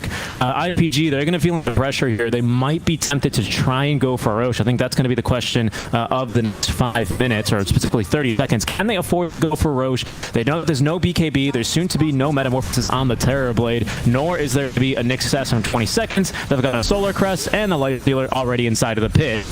But currently, Winstrike looking to be able to slow them down here. Oh my goodness, Maledict, or Cask. Oh, annoying. Yeah, I mean, Marshall has been super impactful this game. I thought it's been a really solid pick overall. He's been offensive potential, great disruption for the team fight. Nice cannon fodder they can just throw in, right, whenever they need to escape. Right, I think the pick was very solid. I was saying it, right, as a last pick, you better pick an impactful 5. I would say Witch has been it totally this game. Lifestealer get out his heart, so he's now full tanky build. No, he didn't. Okay, he has his own carrier. It's on the way. It's about to be delivered. The Observer Lifestealer, this is so hard here. What are you talking about, you fool? 3.5k HP is not bad. The TB's been struggling in terms of damage against Lifestealer. But the TB Sky does help a lot to reduce this incredible healing. Yeah, especially because now it's just the act, right? There's no more passive out of combat regen. No, there's the increase in regen out of combat, I believe. Okay. Yeah, but there isn't the regen that it used to have, which is why a lot of people stopped. Oh, there isn't. No, that's what I thought. The passive is a bit weaker. Oh, yeah, but sorry. Been a really long time since we see Harden competitive. No, you're totally right, but here it is, as they're going to be able to catch the Assassin, trying to force them away. They will stun up our Underlord here, Supernova, with the Spiked Carapace. Okay. The Void Spirit walks in. Nyx Assassin is dead in a matter of seconds. There's the sure. The Dream Pro will catch the Void Spirit. There's 2 fights going on at the same time. They're trying to kill the Void Spirit first, but the U's been caught. He wants to play, and not even with a they send him off. Lifestealer though, and the Clockwork have been left behind. Puck is looking to punish them 100%. Here's the silence, but Puck, you can't fight alone against the Lifestealer. Here comes Duraccio. Put the Roy Bowery. Scotty gonna slow him down. He's like, I'm gonna fight you. Hit the first hit. Walks away. Okay. What a flex. That was a move by Lifestealer. He's just saying, hey, what I could do if I wanted to kill you. Oh, and now they might actually kill him. There's coming. There's gonna be the setup in the route to lock him down. Do they have a silence? Absolutely. He's got the meta, but no chance to use it. Okay, that was a totally Chad Lifestealer versus the Virgin Terrorblade. 100%. Well played. Well played, IP. I mean, they're making me change my opinion on the Lifestealer, not gonna lie, dude. I can't imagine, I honestly would not expect, neither in this patch or the last Lifestealer would actually get out of toe-to-toe TB in the late game with a 4k difference on network. You're totally right, actually. Now that I see that, I was like, oh, they're like close to even in farm. The Lifestealer probably had not even close, actually. They had a whole item ahead. I mean, mind you, one of the things this LS is taking advantage of is the lack of, since they picked Bloodseeker as an offlaner, you don't have as much team fighting your offlane, so you lack lockdown, right? Nyx is good, and Puck is great at that as well, but your rage saves you against that, and you don't have the big lockdown spells that a Beastmaster or a Legion or whatever bring to the table. So LS's idea is, I'm going to survive TB's damage with my incredible weakness, and eventually my Bashes and Maelstorms will kill him. And hey, he's right. He's completely right about that. So, well played. I like his build. Hook shot misses. Rocket Flare doesn't, though, but now in rage, level 25 stealer. A fair chunk of change to that tower. Okay. Nyx. Nah. The Puck is needed, but they're going for the Nyx first. Nyx is really annoying. Killing him is a big chunk of your fight, so they definitely should try to as best as they can. I like that LS actually pushing near the Pit of Malice, trying to use the advantage. Well played. position here by Rari the whole game. I don't know if I'd call him a team fight as much as he's just a combo breaker, which is so annoying. Right? The Nyx Assassin. Yeah, I guess he's not, because the build you went for was not like a Blink Dagger build. Used to be the case, like Blink 4 stuff. You're right. Like, we don't really see Ags anymore on Nyx Assassin in competitive. Yeah, he doesn't want to like sit down and have this. Still do that. Really? Yeah. Oh well. But you're right though. I mean, rest of the regions. America's fault. Anyway. Well, no, I mean South America too. Well, anyway. No, but it's you're totally. If Schofield does that, I think it's correct. That's how I see it. Schofield Ursa? Or is this 4? Talk about that. Okay. It's the unmentionable. All right, but I agree with you though. Most of the next assassins right now are much more concentrated on counter initiating. Even with the Ags, I wouldn't say that's the counter initiation build because they don't go Blink anymore. Chen. For a blood rush here doesn't quite hit. Nyx, sorry, is almost dead. Oh, nice terror wave there by the TB. He actually has the shard as well, so TB has the special ability that gives him extra attack speed. He's just gonna. Okay. He stands up, actually tries a TP. Of course, he's gonna get punished for that. Active his extra ability from the shard, not gonna work out. The Retro is dead. They also play Bug's Pimp out there with poor Witch Doctor as they proceed to try to murder him. The overclock finally hits the artwork. Not that it matters too much, as the Witch Doctor is gonna be chased down thanks to the Divas and killed off. Together with the Bloodseeker, who was chased down by the Void Spirit. Yep. This game is not looking good. I do not like his performance this game. That was weird. I mean, it just kind of feels like Cheshire Cat is his impact in this game has been incredibly limited here. Yeah. Basically, in that entire TB was hoping to TP out, and even when he was considering fighting, Cheshire Cat just kind of sat here and hid for the entire duration. I mean, he's just so useless. What else is he supposed to do? I agree, but that is an issue. Oh, okay. Puck has Minotaur Horn. He's man fighting the... Oh, what? Was that the illusion? No, that's the real one. That's the Void Spirit. Okay. Okay, 1v1, guys. This is how you really settle things in the mid lane. You gotta fight to the death. 1v1. Oh, Clockwork, you coward. Hookshot misses. What is this? He interrupted the duel? Who does that? Does that. Oh, that's really polite. Interrupt the duel in Dota 2. No. It's illegal. I mean, here's what happens, right? Back in the... Before the MR existed, you just say, like, 1v1 me in Fountain. Or 1v1 me in Secret Shop. And then you'd have to go there, and whoever wins essentially wins the game. Doesn't really matter who actually took the Radiant Throne or not. See, back up in 7. He's going to have all the abilities, including in that Metamorphosis, ready to go. Yeah, but look at Lifestealer. He's having a seizure on the tower, this man. Look at him. Go. Oh, that's Witch Doctors. Nice rage. Very good reaction time on that rage, by the way. He has not been hit by the Terror Wave a single time. And they're going to look to run away and wait out this Metamorphosis. They've got to rush around to the Void Spirit. What a pit. But yeah, look, the Underlord, just fight me. I dare you. I love that Void Spirit's tactic is that if he moves like in really small steps, maybe Rupture wouldn't hurt him. He's right, he's just very, very small steps. Let's box in. Okay, that lack of rage is a problem. Doesn't seem to care. He's been fighting the TB. Now with a Malice, they've been in trouble. But the bit of Malice, how are you supposed to fight against that? We don't have a BKB yet. Oh, the BK doesn't want to be triggered on the TB just yet. Hookshot stops him anyway. Beautiful cogs. Now that's activating his rage, going straight for the enemy carry. Can they murder him in time? They draw the bash instead. He's decided to kill Nyx first. Allows him to get a Sunder off. But a second hookshot will annoy him. Too many stuns. The Rachel already used a Sunder. He can no longer survive. Dissimulate with the shard will catch up to him. And a last bit of Malice will guarantee the last few kills, making this an almost team wipe with only surviving. TB forced to buy back here. Clockwork wanting to die, really. I mean, he just wanted to buy back. Yeah, exactly. That was the idea. He's excited. He wants to join the buyback party. The racks soon to go down. I mean, the backdoor protection will last a bit longer, but the creeps are coming in. Puck is trying to get the mid lane very smart. Yeah, but they're going to get backdoor broken because of this wave bottom. There's nothing they can do about that one. Yep. It's going to buy them time for the Nyx to respawn and maybe make another play. They are keeping away under though because they want the puck and they've caught her with the 8th run. And she's going to be in the face ship. Push her back here. Waiting. 8, by the way. Wait. Oh, there he is. Okay. He summoned the skeletons. Look at it go. Well, they got the racks though, so no, that was pretty good Sun. I don't think like I was expecting that range. He's just gonna heal inside the creep though. Terror does hit. The puck gets a Dream Call into Asgold, which allows him to get the kill. Now going for the Witch Doctor, murder Pantomime as well. Pay the Malice, and they're gonna completely crush the enemy team. Where's your BKB now? TB can't use it if you're perma-stunned. Now without a Sunder, he's gonna run away in the opposite direction. And I think this is probably GG. Yep, there we go. There they go. They're gonna strike the colors and throw in the towel. And Winstrike will go down in game number 1. IPG. I mean, in this game, I really gotta give a lot of kudos to IPG, I would say, though. Why? Because I think that Clockwork played an incredible game, particularly. In Atomization, Light Theater also surprised me. I thought it was really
I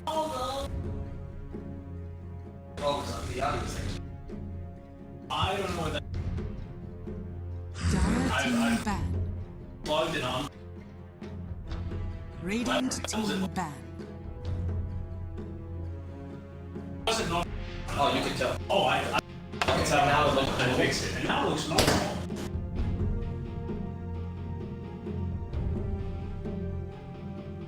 That was nerve-wracking. 10 seconds remaining. The next game. We'll have shit ready. 5 seconds remaining. Now it should be more. Well, it's 0. Yeah, that's what I'm saying. Hopefully they give us an out. They will. What? They will. Yeah, but implying that hopefully it's a 2-0, they hence they'll give us an out. Dire team ban. Okay, I know. Well, I hope that $1 million rains down from the sky and I catch it all. I'm gonna stick my dick inside you. Oh yes, that's how we want to be on the DPC on the hot mics. That's what we want. Alrighty. Oh. He's my friend. I didn't mean it like that. I would never agree with any sort of sexual aggression. That was awful. I was joking. I'm so sorry, Gabe. He is joking. I was completely joking. Oh, We had these no. weird jokes with each other. It wasn't supposed to be like that. I don't subscribe to locker room talk. Alrighty. Well, Can we not change the waiting screen? well, I still have to set up the score text manually. Oh, right. Okay, that's why. Yep. Okay, understandable. Ready? Let's go. All right. 3, 2. Kick us off. 3, 10 seconds remaining. 2, 1. Oh. 5 seconds. Hello and welcome to the DPC CIS Division 2 League, where we are watching Winstrike and Imperial Pro Gaming duke it out in a simple best of 3. For now, IPG shows their strength, particularly in the gameplay aspect, where they dominate Winstrike, playing honestly leaps and bounds above them, and managing to take the game number 1 of the series. But let's see if they can do the same for game number 2. You're watching the official English stream, and my name is Avo Plus, joined by Seek and Strike Dota, casting these wonderful CIS games. Yes. Hello, everyone, and we hope you guys are enjoying the coverage. A few little speed bumps along for today, but hopefully we're gonna get those all smoothed out and be able to give you guys the show that we're trying to put on here. For now, though, our draft already underway. Puck and Mars going to be the two, the starting combo for Winstrike after they fall in game 1 using the puck. They're going to try again here. This time already with the Mars. Very, very feast or famine hero I'm finding here in this patch. Not so much just the pure feast. It's depending, because I feel like heroes are way more mobile, and there's the Reiki versus the Mars. I like it. And Puck too, dude. Yeah. Well, that's a huge counter. The Mars can be definitely a feast or famine. And I'm afraid this game it's already kind of looking like a famine for him. I don't think Mars is that great against Clockwork to begin with, because Clock is one of the few heroes that can prevent you from doing the spear into the arena of blood, because you just cogs in between, right? So as long as Clockwork is... So the way you play Clockwork against Mars is that you hope to get into the arena, actually, and then you cogs immediately. So then whomever he's trying to spear will just spear into your cogs instead, and that way he doesn't get the extra damage from the walls, which is honestly really effective. It's a lot of damage, especially early on. What, the damage from the walls? Yeah, I mean the combo from Clockwork is actually quite easy to do. This the cogs are massive, so actually preventing that from happening. So Mars in this build usually needs to go for Yule Scepter to prevent the clock from doing this. But if he does Yule Scepter, then you don't have the greatest setup because he has more time to set up the cogs. It's a whole complicated ordeal, right? Especially because you can just put them inside your cogs, right? And that's just safe because you're going to hit the back of the cogs just both the wall. The Ricky as well, incredibly good against Puck and Mars. Ricky's fantastic. We've seen nowadays the build is the most popular build is Battle Fury Ags. Yep. Because now Ags gives you tricks to trade onto 2 targets, which makes it much more valuable. It's really, really strong. It used to be trash. I was like, oh, Pocket Ricky. Reddit predicted this, and then they're like, okay, I guess it's not that well, useful. Reddit didn't predict it. It made it up. Reddit made the Ags, to be fair. Which kudos to them. Which kudos to Ice for going, you know what? No, that's the nature of Dota, though. Puck, for example, is a hero made by the community in Dota. Is that true? Yeah, I sort of like he won a hero contest and Puck got made. Yeah. A lot of the hero changes are because people speak in the Play Dota forums. That's the whole issue with the Play Dota being taken over by league guys and like trashed immediately. Wasn't it Dota All Stars? Yeah, Dota All Stars. Sorry, it was Dota All Stars. Right? Yeah, Dota All Stars forums. My goodness, I can't believe I have to correct you on that one. To speak on those forums. That's what I'm talking about. I've only read of these things. My favorite thing of those forums, my favorite story I'll always tell is that for the longest time, I'm talking for maybe 2 years solidly, like Dota 1, right? People would post guys on those forums. Right? And the most voted guide of all time, and also particularly for the hero, which was Ursa, was a guide which literally stated there was only like 3 lines, and the guy went, "How to win with Ursa? First step, pick Ursa. Second step, roll around on your keyboard with your face. Third step, win game, fuzzy wuzzy." And that was it. And that was the guide. And it was like one of the most popular guides, no joke, because people loved that meme. Back in Dota 1, Ursa was really hated hero because nobody likes playing against Ursa. Wasn't he ranged or something back then? No. He was, but he had a very similar to what he has now, except Enrage back then used to, at least for the longest time, right? This is the time I'm talking about. Enrage used to give you extra damage based on max HP. That was his gimmick. Well, if it wasn't for the Riki Mara, I'd actually suggest the Ursa this game is not too bad actually already versus the Puck and the Mars. If you get Dream Coil, you just kind of enrage and break the coil. You don't care. From Axe Mars, is not a counter to you. Yeah, you kind of just can man fight him in the lane and get your farm, and hopefully that can get you off a good pace. The Riki though is going to be a different change of pace here for them, and still, like you said, with the Battle Fury, Axe is going to be able to pretty easily outfarm a lot of cores. Depending on the lane and the game he's going for, he can always decide to actually just pick up the diffusal blading for the classic kill all the supports in the game style. I think this game though, well, it depends here. You could always go for the wombo combo. Hookshot into Cogs is a really nice setup for your tricks, so there's already that for you. In fact, you can preemptively pocket Riki into him. AT. Wow. I like this as well. Quite a nice punish to the Puck. Sometimes with the phase shift, right? You're trying to, like, Puck depends a lot on the enemy timings and his own timings. Elder can sometimes mess that up with both the Earth Splitter and the Stomp. And on top of that, he does buff Riki's damage ridiculously because it takes away anyone's armor, right? So Riki just tears right through you. And he synergizes well with the clock. Pretty decent with Riki. Honestly, the lineup for EPG is looking really good. But the Dark Willow, I can see the synergy here. She's great with Puck and Mars because she can break coil and force people to hit them against the walls. Oh, yeah, you're right, actually. It's a beautiful synergy between the two already. It's a good draft, like, alone. If you're looking at the top half of the drafts, like, okay, Mars, Puck, Dark Willow, you're doing great. But now when you consider that you're up against Clocker, which can prevent this, right? Both the fear effect and the effect of the Mars, the Riki, that's great against Dark Willow, the ET, which also has a lot of area damage. It's gonna be Riki mid in the end. It is. Okay. Seems fine, honestly, because what they're thinking is they can't put Mars mid because Puck is kind of limited. If Puck goes off lane here against Life Theory, he's gonna suck, and he needs to be a bit more impactful. So they're thinking can't run Mars mid, which beats the lane against Riki. They have to run Puck, and usually Riki beats the Puck mid. Not like a lot, but like 60-40. You know, he farms. He farms. I mean, everyone in the mid lane farms, but he does get his fair share of the farm as well. That's my point, is that he's gonna get online, right? You don't really care much else. Also, the Riki now is with the Axe Battle Fury build. I've seen Riki's recover from being like the poorest hero for the first 10 minutes of the game, and then proceed to be the godlike Riki that we all know and love.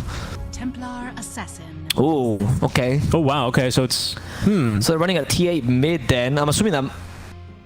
Okay, so is 5, I guess. Yeah, I would assume so as well, with Mars into the off lane and you're waiting to pick your carry. I can see the TA being decent against. I mean, the TA is great against Life Theater. That matchup was fantastic. And then I can see the TA being good against the Riki, like in lane particularly. But he has a very high armor, and he does go for agility. I'm actually kind of interested to see how this will play out as well, because of course he's going to take lots and lots of points in the Blink Strike, and TA doesn't really like heroes that can reposition themselves very early on in the lane, because she depends on harassing through the Psyblade spill, right? So heroes that can reposition themselves lots of tricks. for free. Yeah, tricks as well, not to mention. Yeah, good point. While Riki might not have a lot of kill potential, he's going to be able to, despite, he never does, right? Despite being a melee hero versus a TA, which normally go oof, right? Yep. And for this one, here you go, okay, maybe you can make some good plays here, because again, it's all positioning based for the TA. Then again, I have seen some really insane TA games where you kind of just stand behind the enemy creep wave to be able to still cleave onto whoever you need. So it's gonna be a good one here, this matchup. I'm really looking forward to seeing it. Also, I think that Riki, his ultimate does give you an extra instance of damage. I'm mistaken. The backstab is 1 extra instance. So if you ideally Blink Strike against TA, that's 1 instance from your attack damage, 1 instance from your backstab, and 1 instance from your Blink Strike. That's 3 instances already in a single attack, right? Not that bad for a hero that shouldn't be great against Refraction. Again, correct me if I'm wrong about this, but I was pretty sure this used to work, much like Klink's arrows. Plus, if you go for Orb of Corrosion, that's going to continue to tick through Refraction as well. Was it actually? I think it's not enough damage anymore. Oh, is it? I think Orvan doesn't deal enough damage to tick. Again, correct me if I'm wrong, though. But I'm pretty sure that doesn't deal enough damage to tick down Refraction. Can you imagine, though, the TA would be... Yeah, sure. I Dark's your ban though. It's a really good ban by Winstrike. He's very, very solid here. He would, because you're buffing. The idea right now is that the best health thinner you can pick up is something that can buff both your carries, because you pretty much have a carry heavy lineup. I actually wouldn't mind a Magnus either. Yeah, he's along similar lines, right? But with more team fight. The idea is if you don't see it, simply get everyone in one area so Riki can kill them all for you. And Lifestealer, like last game, is the idea to just be the tank. Yeah, exactly. And this time it works even better because you have Ags, right? So the Ags allows you to go inside Lifestealer, and the meme becomes a dream as Lifestealer is unkillable, right? And then Lifestealer can infest the creep, and then it's even, it's a whole meta of going inside things, right? You need the Pudge as the last pick here. Please don't. I would hate that. No, I was thinking of course, the Bat Rider came to mind, but he's the first face ban. Bat is fine. He's banned though. I'm trying to think of any other. Centaur's fine too. Repositioning sort of offlaners. Centaur is the Stampede. Centaur. Something very similar to Dark's here. Yeah, it's good for chasing down the puck. It could be good for trying to run away from a Mars if his blink is just a little short. Yep. Great against Dark Willow as well. It's a little weak versus the puck. I mean, it's good for chasing a puck, but it's not good if you're trying to run away from a puck. No, I agree. Even as a support, right? Because the support puck doesn't need to have a blink dagger, so you can just illusory orb, drop the coil. It doesn't matter if he dies because TA is going to follow up and do the damage. It's just support. But you're completely right. They get rid of the Beastmaster from Winstrike. Okay, so that means that they're probably thinking of picking up a carry that can... I'm seeing here, if you get rid of the Beastmaster, you think of some sort of hard carry along the lines of like TP, for example. It's like a Glass Kennedy that gets really crushed by that. Well, you know what, actually, I think Winstrike have just pointed something out to me that I've just now realizing is we don't really have great tower siege here for IPG on anyone. They don't hit towers. There's no tower pressure. Yeah, whatsoever. I guess LS can sort of fulfill that role if you go for Dizzle build, which could be an option here. I like the ban of the Troll, yeah. Because TB is a bit too slow. Beastmaster, best counters, Juggernaut, TB, and Troll are the three guys that come to mind. TB's a bit slow, so I think Troll probably the best option. Yeah, and we also have the mid lane Riki, who's going to likely go for that Battle Fury build, so he should be able to actually dispatch up the illusions and run around and really make the fight difficult for the TB. The ET as well, actually not too bad against him. Okay, Drow. Interesting choice, because I think Drow against Life was great, but against Clock and Riki, she is very weak. That's what I was thinking. I was thinking even, especially the Riki, right?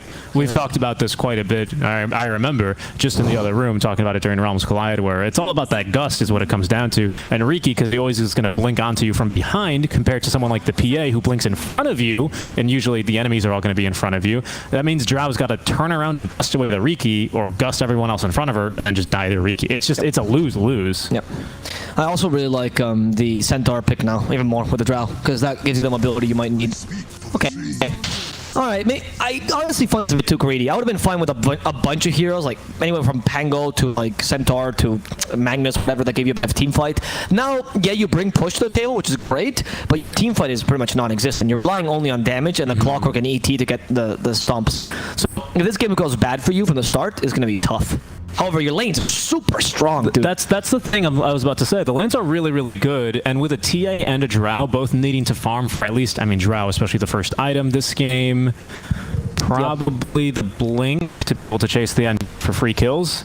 But either way, I mean, whatever the TA, you mean? Yeah, the TA for the first item between that or Deso. But either way, like, you need it because otherwise you don't have a space creator, right? That's exactly what the problem is, right? Because now with the Furion, the threat of your map getting closed off way too early before Drow and TA can actually get their items up, and even the Mars, to some extent, he's going to probably need a Yule Scepter this game to be able to set up for the Sun on Riki. It's a bit of an issue. It's going to be a bit of an issue. Luckily, I think we've got some pretty decent support here on the side of Winstrike to be able to slow down the game. Puck can nuke waves. Willow as well has got a really nice ultimate, and Bedlam, which has solo kill potential even against carries, to be able to try and just throw their bodies and delay this push as much as possible. That's true. I don't like the choice that the Winstrike made of putting the Puck 5 in Mars 3, to be honest. I actually would have preferred Mars 5. I know it's less orthodox, particularly in this room, but Puck getting farm is great, because Ags is a huge difference this game, because you can actually control the Lifestealer. But whereas the Mars getting farm, I mean, this game is just so difficult for a Mars. It is. Against Riki, I mean, Lifestealer is going to destroy you in lane as well, so you don't even have a good lane. I don't love it. I don't particularly love the choice here by Winstrike. I think the draft by IPG is better. I think it's risky for sure, but I can totally see why they're playing risky. It's risky, but they're also setting the tempo here. Yeah, and that gives you a lot of power in Dota, especially when you're playing against a TA, because that's what she wants to be doing. Yes. And if all of a sudden you show up to the ballpark and you're like, no, I'm pitching today, TA. I'm pitching. She's gonna go, well, no, I can't field. I can't catch a ball. I hate when I show up to the ball cart. Someone's like, I The ballpark. You go, show up to the ballpark.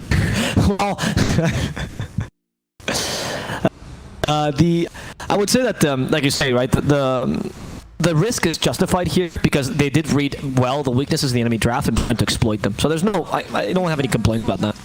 Yeah, it is, and you know what? It does scale decently because you got some wombo combo team fight and some team fight like that. Even though it's going to be a little bit harder to execute, especially against some lots of ranged heroes here. Frankly, with only the Mars being the only melee hero and a good initiator at that, and the Puck 5, it might be a little bit difficult for the Riki to actually be able to utilize the Axe battlefield in this game. That might not be free. That is very true. Like it's not going to be the easiest. What's the space creator exactly? Right, for IPG, it kind of depends on really strong lanes and NP kind of popping off, and because of that, it is you might take a bit too long. Yeah, and that's the concern. I just don't think that the Riki here. I mean, Winstrike, they've adapted well to the Riki, in my opinion. Here, yes, the TA and the Drow and the Puck and the Willow are all going to have difficulties here, but these aren't heroes that aren't going to be standing too close to one another in the fight. And Riki's not going to be able to get a splash damage that they're going to be relying upon. Because where else is your damage coming from this game? Lifestealer we saw eventually can get there, but even he does better versus solo targets. And it's not a good game for the Lifestealer in terms of the core matchups, right? Not only against TA, but also against Drow. Those are bad matchups for Lifestealer. There's an advantage there. As I mentioned, he's probably going to be playing kind of more of a tank this game. So that's the idea. That's why I can kind of see the NP, because maybe Lifestealer can fulfill the role of a typical offlaner, more like a Timbersaw or Bloodseeker, where you're running into the fight, you're initiating by existing, and NP can fulfill the role of the DPS. You're going to be, especially in the early game. And the nice thing is actually, is NP, along like the Timbersaw, especially you mentioned, is that he's going to force the issue in one of your lanes. He's going to be looking to push way before this Drow is going to be willing to leave the lane. And that's going to force when, are we going to fight? Do we concede this tower? The same thing's going to happen. It's a really difficult decision to be making. So Winstrike, they're going to have to do well to try and mitigate the farm here in this bottom lane. And right now, I think IPG, they recognize this is where a lot of the tempo is going to come from. So they have 3 heroes down here trying to first blood. Like, guys, am I not the carry? Nope, not this game. As they leave him behind, Other Titan finally joins up top. That was actually what they were saying in team comms, right? And ET just went by, felt super bad about this. No, you know what he's doing? He's doing this little spirit play, so it runs across the entire map, and it's gonna pick not very many things, but it does run through the middle lane here. Cat knows this is coming. He's like, oh no! Actually, not much damage. Yeah, plus 52 is before the neutral spawn, though. Yeah. That's what you have to consider here. As I say in Peru, that's what they just did there. Which means stopped without a shirt for some reason, which is equivalent to fight over there.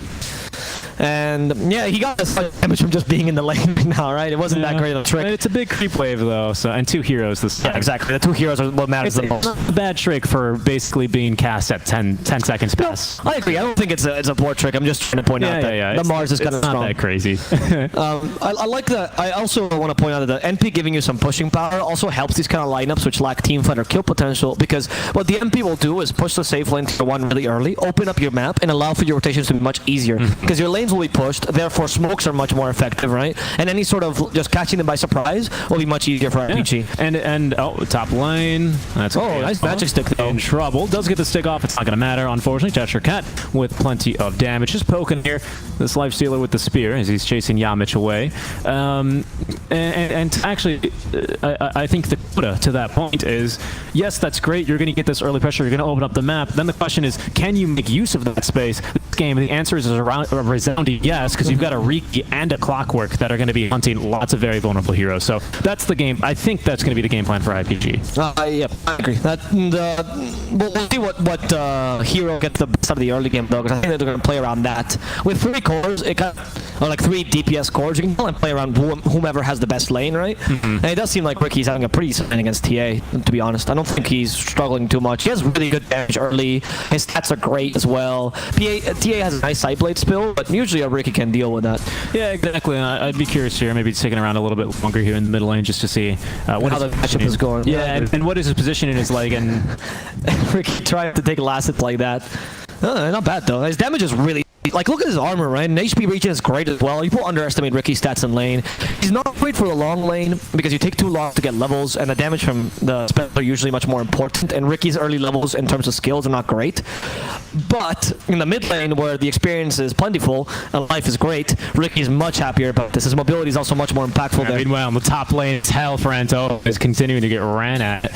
As Yamich, unfortunately, just level 1 Curse Crown, not doing a whole lot of work, but they're going to be able to set up for the spear on Ferrari. Yeah, I like what Shishaka is doing. He knows this match is impossible pretty much. See, Life Theater hits level 5, or once he gets, the points and gold frenzy or feet, but early you can get much more damage, use your early spells, and that's what he's trying to do, right? Life Theater is still having a good lane, but considering how bad this match has been for Mars, I think they should be quite happy. IPG, though, is winning at least 2 out of the 3 lanes. I would say mid is kind of even, honestly. Yeah, I mean, good news with the MP is he gets his items really fast, so he continues to try and snowball as fast as possible here on the hero. And the lane matchup versus the Drow, just because we haven't mentioned it, is not that bad for him. Drow excels plays, but not when you got to get a lot closer here. Nah, MP is so annoying because not only range, but you still have one of the highest range attack damages in the game, and on top of that, trees to bust your attack damage. Right? It's true. Yeah. It's really, really difficult to outlast him, especially because Drow's attack animation is one of the worst things I've ever seen. Like, she's the people who coded Drow actually made a real archer because it takes her forever to put the arrow in the quiver and everything. She's asked 80 with an arrow. Come on, Drow. Meanwhile, Kings just throws it like it's an anime, not caring at all. That is a good point, actually. Yeah, they really, whoever did the animations for Drow put a lot of love into it. And Ice Frog's like, okay, so we need to make this like 10 times. Absolutely not. Dota 1 animation that awful, right? So that's why it was surprising. Clink did have an awful animation, Dota 1. The Clockwork trying to catch here, the Drow, not going to get the kill, but instead NP is going to secure it. Supernova just tanks the tower like it's nobody's business. Care. Calls in the treants to eventually tank more for him. And we might see even a little bit of chip damage begin here. 5-minute wagon is coming, so we'll see how Supernova wants to play this lane here. I suspect he might try and push behind the tower here. No, he's going to play nice and defensively. He's off to a great start. The experience for that kill onto the carry as well.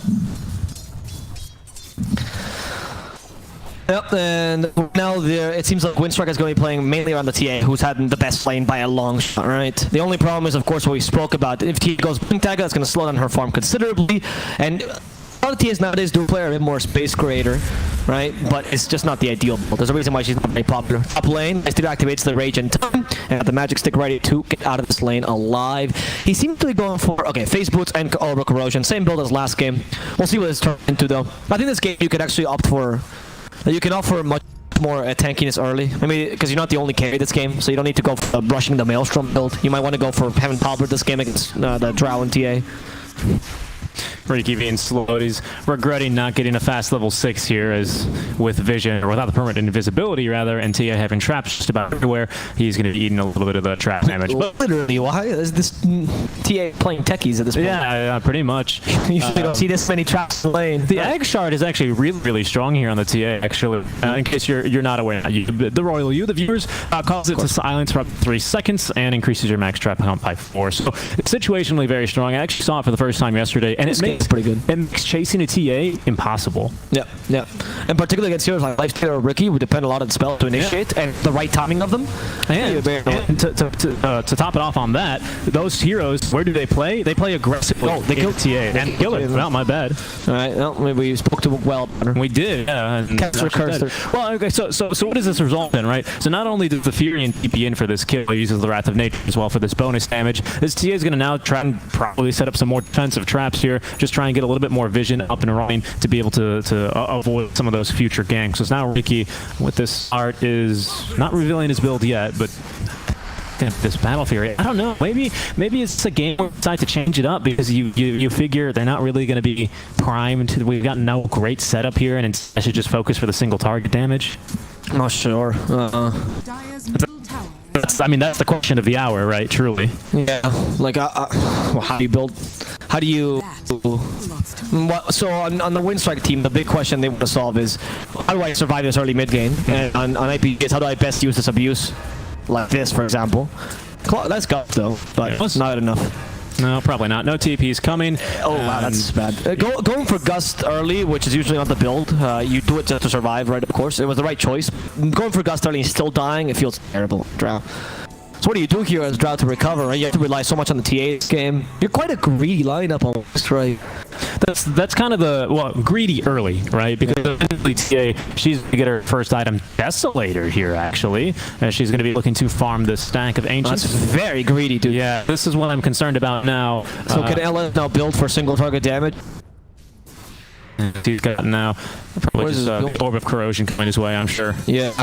Okay, I'm wondering if this game warrants an Arnold Deso build, honestly. Because it might, dude. Like, if they're playing this defensively, Lifestealer can just play super aggressively. No need to play a tank until you put the late game, right? You can still transition to Heaven's Halberd and Heart. Just takes a bit longer. You're not going to farm as much. You let the Ricky take the main size of the farm. And then here it begins. Oh. One of the good things about Winstrike is that Puck is one of the best healers, I think. So he do have that advantage. It's true, and unlike the mid lane Puck, rather, it's not really worth too many resources hunting her down to kill her. You don't really get that much.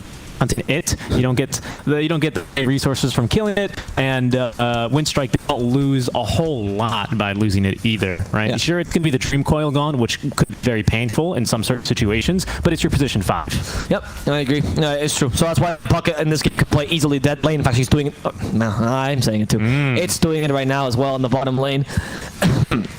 So that's exactly what you should be doing. Anyway, as Puck, that's one of the advantages I can see. Mars is not that crushed for being against the lane against Lifestealer, right? 400 difference between him and the enemy is kind of fine. Still have a fair amount of impact this game. It's just that you don't have great targets to gank besides the MP. It's just the MP at the gank Hesher Cat. Yeah, for now anyway, and he's going to be going for that Blink Dagger as well after the boots to try and make that one work. And P's already secured that bot tier 1 for himself well before the 10-minute mark with the medallion now going straight into the BKB, so he is just going to be looking to straight up brawl here versus the Winstrike lineup. Defusal for Riki. No, you're right. He'd go for the single target build as opposed to the... I was just thinking about it. I mean, you're correct. I like it. Nope. Puck still in trouble, yeah. Doesn't have Quelling Blade. He's bragging there. It's like, I got Quelling Blade. Why don't you have a Quelling Blade, Puck? Anyway, that was plot. I like the idea of the single target here. I think LS has to make the same choice as well. Do I go tank or do I go for more damage? I think he can afford to go with the tank personally. I think Riki should just build for damage. Oh, nice TP on in. Do have the battery assault from behind? We do. Echo Stomp as well to keep away the arena of blood, and the only blood to be spilled is, well, Mars is himself. That's a really, really good initiation, man. I mean, this Clockwork on IPG, both games he's played Clockwork, right, Ladon? Correct. Yes, he's out of his mind, dude. He's my MVP for last game, 100%. He's starting to MVP for this game as well. This Clockwork is scary. I would ban this Clockwork more than anything, honestly. I'm trying to remember if it was Ladon yesterday. I had very, very high praise. It's hard to remember, as I'm sure you know. 12 hours of a solo cast, you kind of all the games meld together and all the teams meld together for me, especially the day after. So I'm trying to remember if it was him, bottom. if I was praising. Ricky's in trouble. Yeah, they silenced him. Bedlam, Oscold, the tricks of the trade, wants to save himself. Almost got the puck. Deals with the fairy fire. Is that going to be enough? They have a bust. He plays it offensively. He's going to get a double kill there. Ricky dies to the Bramble Maze. Really well set up by Yamich. But honestly, that's the best situation. It is, yeah, and that's kind of what I was touching upon in the draft when I said your supports are really good at making space and they can get solo kills. That's going to be proof is in pudding, and that's some delicious pudding here if you're the Winstrike lineup. What a hook shot. Not a delicious hook shot, however, and the Echo's down to follow up. Just no chance to get the ulti off. It's for Ladon, right? Hook shot. Oh yeah, it's a delicious for Ladon. Yeah, but Mars took that to the face. It probably didn't taste very good. Which I'm thinking is, can you imagine, like, when you get hooked up to the face, it just hits right in the throat. You have to taste the metal and Clockwork. That'd be brutal. I love his name as well because, you know, Don in my I always think of Don as El Don, you know, which in Spanish is like the boss, the Godfather, more like the mafia boss always. Or Mr. as well in Mexico. Yes, it is. In Spain, it's old, like back in the 1500s, you used to call them like ministers like that, right? Yeah. But nowadays, I really think of military personnel and mafia, which usually in Spain might be the same. In Mexico, you use it for usually old people as well. Yeah, that makes sense. Who could be military personnel and mafia, right? Could be mafia. I mean, you know, who's the Godfather? He's old. He's old and a cat. That's pretty much the only two requirements. They're going to be going for a fight here, though. Winstrike running on up. Supernova nearby, just probably scouting more than he wants. He's got the mushroom hat on, but I love his brain is too big for that mad. He's going to run away from that fight. You know when NP is like, he's really, really farmed, he's one of the strongest heroes in the early game, and he's like, he sees 5 heroes, he goes, am I God right now? And thinks of walking inside against those 5 heroes, and then realizes, okay, no, let's not be crazy, right? There was that moment in Supernova's mind right now. No, I mean, yeah, he probably considered it, and that's the mushroom hat that gives him those thoughts, you know, it's like the whispers. Yes, exactly. Mushroom hat, you can kill everyone. Okay. That's Nature's Prophet's voice. Okay, sure, mushroom hat.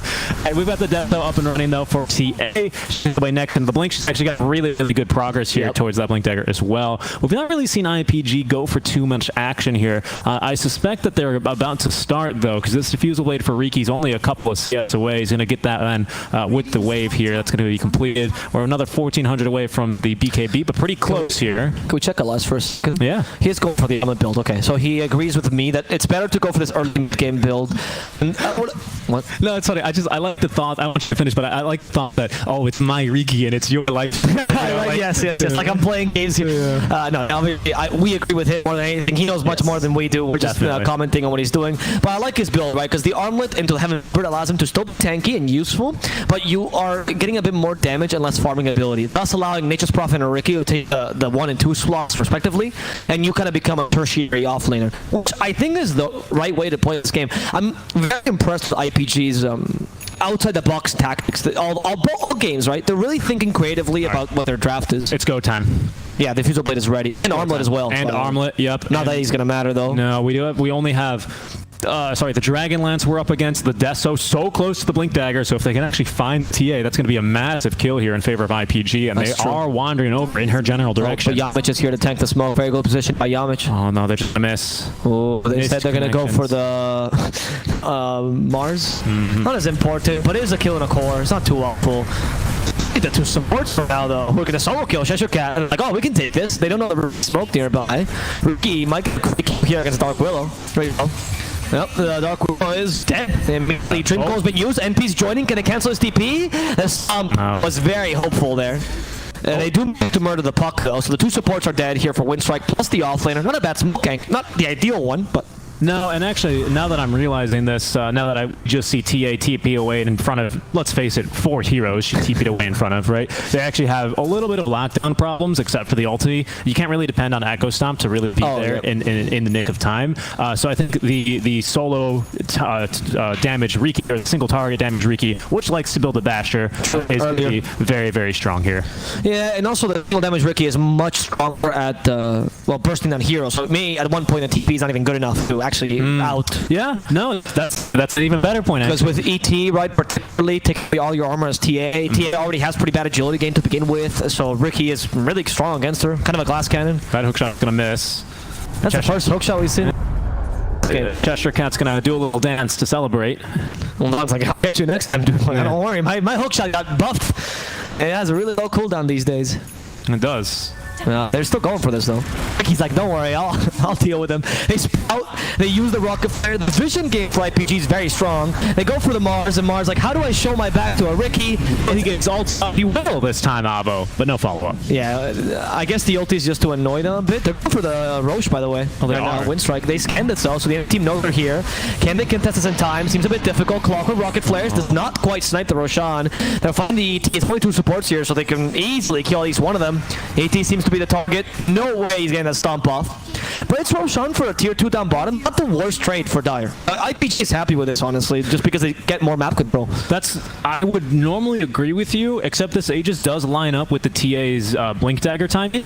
So I think they could actually play this a little bit more aggressively than maybe you'd give most teams credit for, right? Because TA is a really good Aegis carrier. She's going to die, ideally have Refraction up immediately when she respawns, and maybe get the Blink out, right, with that 3-second cooldown. That is true. This is the timing where TA is the most powerful. She's just her first peak, so Aegis can be utilized. I agree. You may be able to turn the Aegis into like 1 or 2 tier 2s, right, which is ideal. Or you can actually show up and fight here, because IPG are bringing the fight to tier 1 tower, being starting to bait it by Ari. He is trying to bait the rage. Oh, he's finally going to do it. Well, no, it's because he wanted to complete the tower, right? Because he's like, it doesn't matter what happens now, I'm taking the tower and backing. Oh, TA wants to fight aggressively. That might be the Aegis. Time for the TA. That is a really nice terrorize, but Ascoid is able to avoid it nonetheless. And I think the TA is going to die regardless.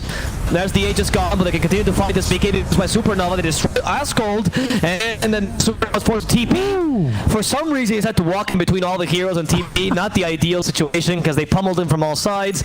And I mean, you lose the Aegis, but I still think that's a really good trade for Winstrike. Good use of the Aegis there. Good use of the Aegis. Very good use of the Aegis. Good trade. I don't know if dying is considered good use of the Aegis, but the trade that you got. Forcing that fight, I guess, you could consider, because they were not going to fight you otherwise. And IPG, unfortunately, no one decided to jump on the Drow, so she actually did the majority of the damage there in that team fight, right? TA respawns and gets the big old red crit and the melt strike that everyone goes ooh and ah over. It's the crowd pleaser, right? No one appreciates anymore the good old marksmanship procs that really do the chunk of the damage in that team fight. And Drow, I mean, to her credit, she just walked up and basically A-clicked the ground and won that fight because nobody jumped on her. There was no Treant spawn to annoy her, no key, no clockwork, nothing. They focused only on the TA there. And the lack of lockdown makes killing the TA also kind of difficult, right? She doesn't even have BKB, didn't seem to need it, right, in that team fight, because you just don't have the lockdown besides a clockwork, and that's why the Terrorize was good, despite only hitting the clockwork. That's all you had to hit. True. It was the main target. That's a good point. And that's why I like that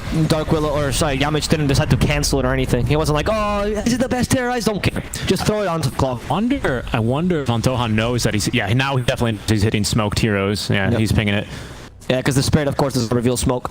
It doesn't reveal smoke, but it still hits smoked targets. Of course, of course. And you can sometimes hear noise if you're very, yeah, if you play a lot the hero. The key, nice hook shot there. Is a bit too strong. The last time against the Ricky, they will get it. Ascold will fall down here with an Earth Splitter on top to make sure they can at least punish Cat. So that's mid laner for an off lane with a support to boot. The TA still wanted to fight against Rari. Can they kill the Lifestealer though? Nah, they want to continue this. A bit afraid without the Mars. Yeah, this Puck in a bit of a precarious situation. No BKB though for our Furion, and still pretty good HP here on the damage dealers. And here comes the marksmanship procs already raining down depth from the high ground there. And that's going to be the Mushroom Hat speaking to him in a bad way. And to realize that's going to get a friend inside of him. And immediately outside, but he's going to be able to live at least for that. A bit of take, I'd say, go to the high ground there, right? You just saw the, I mean, you know this was really strong TA. They only lost the Mars, but the main damage dealers are there. They have really good high ground control. It really need for you to walk up to the high. I don't think that was the best play. And I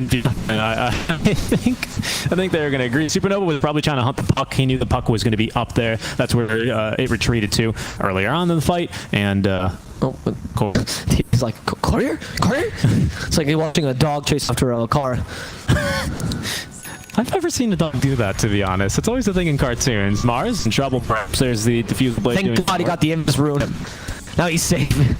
He's got a great voice line when he gets picked up at Viz. He just goes, invisibility? He also has the one which is, this is redundant. There's the two voice lines here. I love both of them. There's such great attention to detail. Yeah, it's the stuff that really makes Dota 2 great. Back in Dota 1, I was convinced, because people used to troll online, right, about how the interactions work, because there wasn't like enough information to, to know every little interaction like we do now. And I was convinced that if I picked up Invis and Ricky, I would be permanent invisible, right? So I used to build Shadowblade on Ricky as a 10-year-old. And be like, I can't see me, and they would still kill me. They can see this Riki though, and they are doing a damn good job at killing him. The Terrorize as well will connect, locking him in. They might not be able to get that spear damage, or on the walls rather, but they still have great damage now for the Clockwork. Down he goes. Mars, of course. Cheshire Cat, has to die in all of these fights. Top of the BKB now is Supernova. He's going to show us, but might look to run away as he's got a friend inside, taking a lot of damage though. Good silence there, catching both the damage from the low ground. The Drow does have plenty of it there. The lack of team fight is what's really destroying IPG. Really Nobody is stopping Winstrike's team so that Ricky can hit them. And so the glass cannon just runs in and dies. Because the control from Winstrike is just much superior, right? And this is the risk we're talking about draft, right? Yeah, exactly what we expected happens, which is that we expected would happen, sorry. As IPG, they win the lane, play really well the early game. The early game they have an advantage. They farm decently, but because they can't close the game in time, now the lack of team fight is showing up. And Winstrike is just much superior with the Puck, with the Dark Willow. It's true. I think some people in chat might just say, oh, well, Caster's backtracking after the praise of IPG. Riddle me this. I'm going to attempt to use some facts and perhaps some logic here. Look at all the fights that IPG have taken. right? Usually, when they are the ones proposing, the fights go pretty damn well. But when it's people They really missed the Bramble. They tried to hurt Pike him into it well. Nothing worked, dude. Okay, that was bad. Yamich feels a bit bad. That's the best here as well. For the last 3 engagements we've seen, it's been IPG getting jumped on over and over and over again, right? And I think Winstrike are going to win those engagements 10 out of 10 times here, given the 2 lineups. We need to play a little bit more of scrappy Dota here. Scrappy do Dota, you might even say, with IPG. Also, if I'm honest, so you're an awful. If I'm honest, I'm happy to backtrack, right? Like in the last game, I happily backtrack about the lifestealer, my choice about the lifestealer. If a team is happy to prove me wrong, I have no shame, and I mean that's why I'm not playing, right? Dude, I'm wrong all the time. Exactly, but the pride I would say is learning and giving you all. Hopefully when you listen to me is thinking, all right, is this logic correct? It's not about my conclusion, it's about the logic, right? The facts. No, I mean genuinely here. I'm not trying to scare you. You're right, you're right. Okay, Solo Crest finish on the NP. No Orchid choice, by the way, on the NP, which has been an issue in this game. They don't really have lockdown. Yeah, that is rare, actually, especially because it does dramatically increase your DPS. Surprising. And your lockdown, which is what you're lacking. And he went for the BKB second item. Really, I don't want to say like just why, but because that doesn't really provide a whole lot of context. Not go BKB when you have no team, right? It's not like the MP was ever going to be strong enough to 1v5 at all at any point in this game, right? I mean, even maybe if they go for very, very slow heroes in the safe lane and the mid lane, it's a TA you're up against. Even if you crush her in the lane, she's going to get farmed. Pantomim walks in, hoping to destroy the MP. Solo Crest, oh my goodness, the pocket's suffering, but the hookshot does start to stop this initiation, not going to work too well. They do kill the Power Ranger for now. Terrorize, send him away. Trial is not looking to come back just yet, but we did hear a back from Toha, so IPG wants to watch mistake by the Drow. Can they kill the TA in time as well? She has a blink dagger, so yeah. And already that fight's so much better for IPG because it's scrappy as heck. I could barely even keep up. I didn't know where this Drow died. Yeah, literally could not tell what's happening. Yeah. Server, what's happening? What's going on? We've only Pinnacle with here. But, our observer's sad. Remind me not to give him dinner tonight. Oh, no. He should be drawing on the map. There will be taking down the tower up top, so they do take a bit of an advantage here. And I mean, if you get scrappy fights, like you say, you can win this. I still think the options to mitigate your lack of team fight in the late game, like Hex on NP seems like a really good idea this game. Yeah, they actually, of course, they have Heaven's Halberd as well on the Lifestealer, which is fantastic against so much of the damage that Winstrike have. Yeah, all of it, really. Puck, Dream Coil, hoping to catch the Ricky. The Fear is going to triple Dream Coil, but the damage for the Ricky is not sufficient just yet, and Ricky's just walking away. As Lifestealer tanks the front of the TA's damage, Yamich will die instead in the back. And now Drow coming in with a gust, hoping to do everything. Ricky's too afraid to walk in. There's the Arena Blood. They catch the Lifestealer. Is the damage going to be enough? Fierce will hit. Lifestealer for now surviving, trying to tank as much as he can, but finally will fall. The Drow just hits too hard. And again, they're going to catch on Toha, and that's going to be a dieback for him. You got one good team fight, the scrappiness of your lineup, and to destroy the Drow super early, but that gave you a bit of overconfidence. Ricky's still super vulnerable to the Dream Coil, and you don't have any counter initiation either. So when they just go on you go, I guess. Yeah. I mean, the start of that engagement actually didn't look too bad for IPG, but as soon as really Winstrike can rally the troops together and get everyone in position, it's time to get on your horse and get the hell out of Dodge. Yep. Is really how IPG have to play these, even with BKBs. Now, even with these great items they're building, there's been a reason why they weren't winning the early game, and there was also a lack of any Mars arenas. He just couldn't get on any of them, right? And now the Mars arenas are all super impactful, despite really a pretty bad early game for the Mars, and that's not his fault, right? That's just the tempo that IPG were able to bring. But exactly, I agree. Now you have damage. Exactly, yeah. And it suck a bit when you're getting hit by the Drow, when you're like, oh, I guess I have to rage, but then it feels bad to rage when the Mars isn't wasted his arena yet, so then you could easily get impaled, like what happened there. It's a bit difficult for the Lifestealer to kind of play this matchup because he's so countered in the core department, and they're kind of relying a bit on the Ricky, but the Ricky just hasn't had the impact that we were hoping for, because he just can't walk in. Dream Coil has been too impactful to stop the Ricky completely. And it's so easy to get the Ricky with the Dream Coil. It is, yeah. Manta's not going to do a lot of work here for him. Maybe VKB was a better choice. I was about to say, he needs the VKB, right? Because it's a position 5 puck who maybe can just go for, basically straight up X. Actually has a blink, which is darn good. For position 5, 27 minutes, it's not bad, but has been participating in a fair amount of kills here. 3, and 12. So 15 out of 18 kills has been a part of, which is pretty commendable. And we are going to see a little bit of aggression now from IPG. They're going to infest into our clockwork and look for a bit of a fight. Roshan has respawned. This is likely to be the next point of contention here between our two teams. Good vision outside of it, though, by IPG, but they've got the wards here. They're just looking to bait. This team hits really fast. Oh, butterfly. Wow. She's full on kick. Yeah. She doesn't need it. That's the problem, right? Yeah, you're right. If you don't need big AP in a TA game, giving her a free slot and 4,000 free gold. Because she hates going for that item, but she needs to. Okay, Dealer help the clock up in nation. 7 topper. They want to go for the Drow first, but she has an E-Blade, which will save her. The clock can't hold the wall stops him. So they destroy the clock, and now the Drow is free to hit in. Destroy Askel now, try to TP Supernova, but the damage is really high, and they end up murdering him in just 3 seconds. And Rari is the only man left alive in this engagement. ET wasn't even present there. Yeah. Rari is capable of TPing away. Okay, that was the E-Blade really surprised them, I guess. Yeah, the E-Blade, and now the Butterfly is a really big problem as well, because to be able to kill her, now you basically need an MKB, the E-Blade even still being a thing. Now you almost need a Nullifier. There's so many more items, and still there almost seems to be nothing that you can build to force this TA to slow her roll. And actually, it doesn't even do that. She's got the Divine Rapier. No BKB. You're right, though. She doesn't need it this game. That sucks. That shows the clear weakness in your draft, right? These players, they're not like your club players who go, no, don't worry, I got this, I don't need BKB. Right? They know that the BKB is one of the most important items, particularly in the TA's lineup, but yeah. not really. Not in this game. No. That's the thing. Oh, that's great by the Enchanted Quiver. Ooh, so good on. Is you know, right now Winstrike is thinking, all right, well, let's just finish this game. What can I build right now at this moment that will give us the best chance to win the game? Yeah, and that's just damage. And they take a look at, all right, well, what are we lacking? What are we missing in fights? Do we need to push faster? Do we need to kill people faster? Do we need defensive items? And here, it's just more damage to kill them faster, frankly speaking. That's what the TA's decided, and frankly, I agree. Check on the MP first to see what he's still building. Okay, he's finally going for Hex. He knows he needs to lock down. It's going to take him a while to build it. Big TV, can they kill him in time to time? No TA, so they lock that extra source of damage. And, of course, Mind Armor, which is very useful. The corruption there being really, really useful, as you say. See you later, goodness. ET.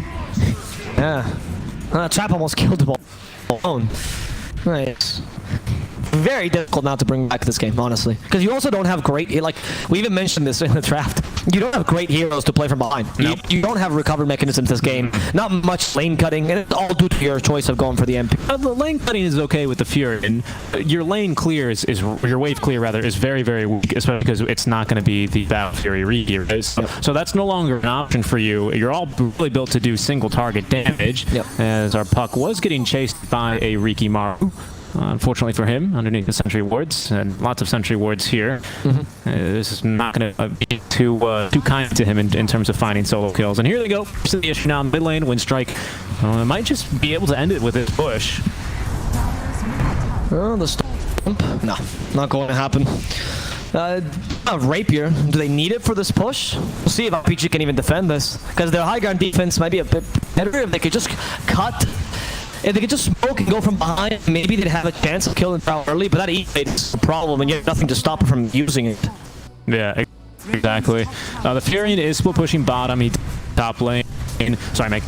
Jumping in, it's going to be the Cheshire Cat already pinning the big team fight presence. ET, nice job there. They're going to save him a bit while longer. The Terrorize, though, is going to force him into the walls, and now the Drow Ranger and the TA laying down the damage there. The battery is doing all of the work now. TA turning onto the clockwork. We able to get the kill there. Clock has the buyback, but Riki Maru in trouble. They've managed to actually hit him with plenty of damage as well. He can go nowhere, Avos. No, trying to do whatever he can here. Has returned from his excursion in the top lane, as there's going to be a second buyback out from the Riki. That's going to they're just going right back in. They don't care. Look at this Riki trying for Duracho, but he's got 5 for now, as Supernova is destroyed. Again, the E-Blade saving his life. Lifestealer hasn't no one else to hit. I mean, he's fighting forever, which is really nice, but now he can no longer tank the Drow's damage. Puck joins in. Lifestealer Armor toggling, trying to get back to safety, and he does manage to do so, as the Riki plays a bit too aggressive and punished for it. What a beautiful toggle, though. Divine Rapier on the way in case this game needed a few nails in this coffin. Yeah.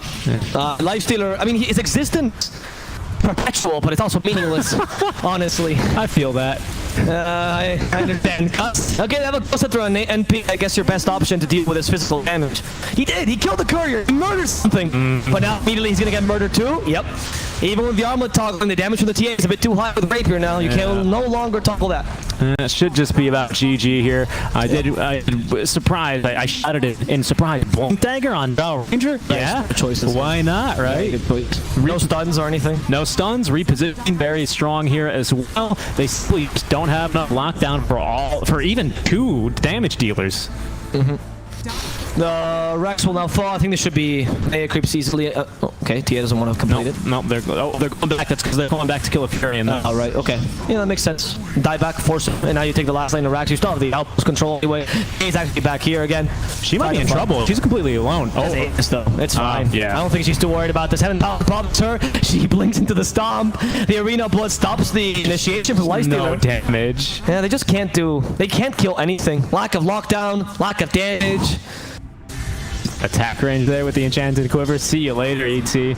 Bedlam is going to be used. Rari trying to toggle, trying to do whatever he can. Ages at least will be reclaimed, but in exchange, a life for a life, soul for a soul. Yep. We'll lose the Aegis, but claim the life instead.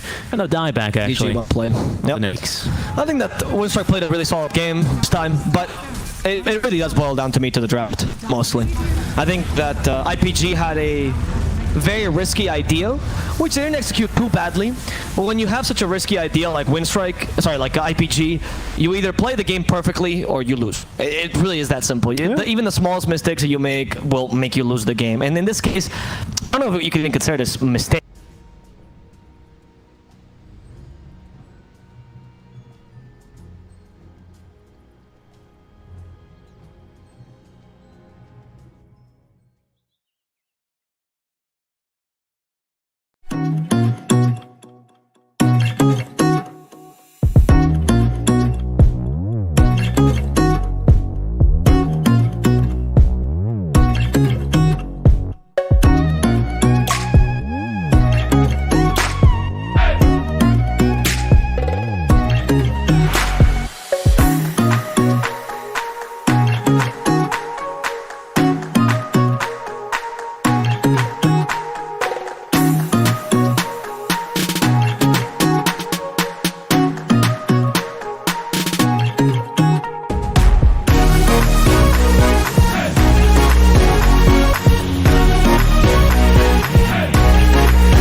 Dire team ban.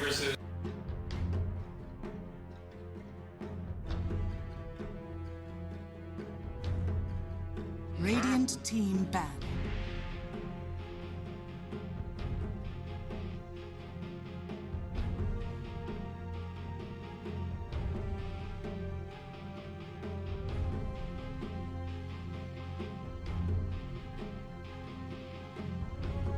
Ten seconds remaining.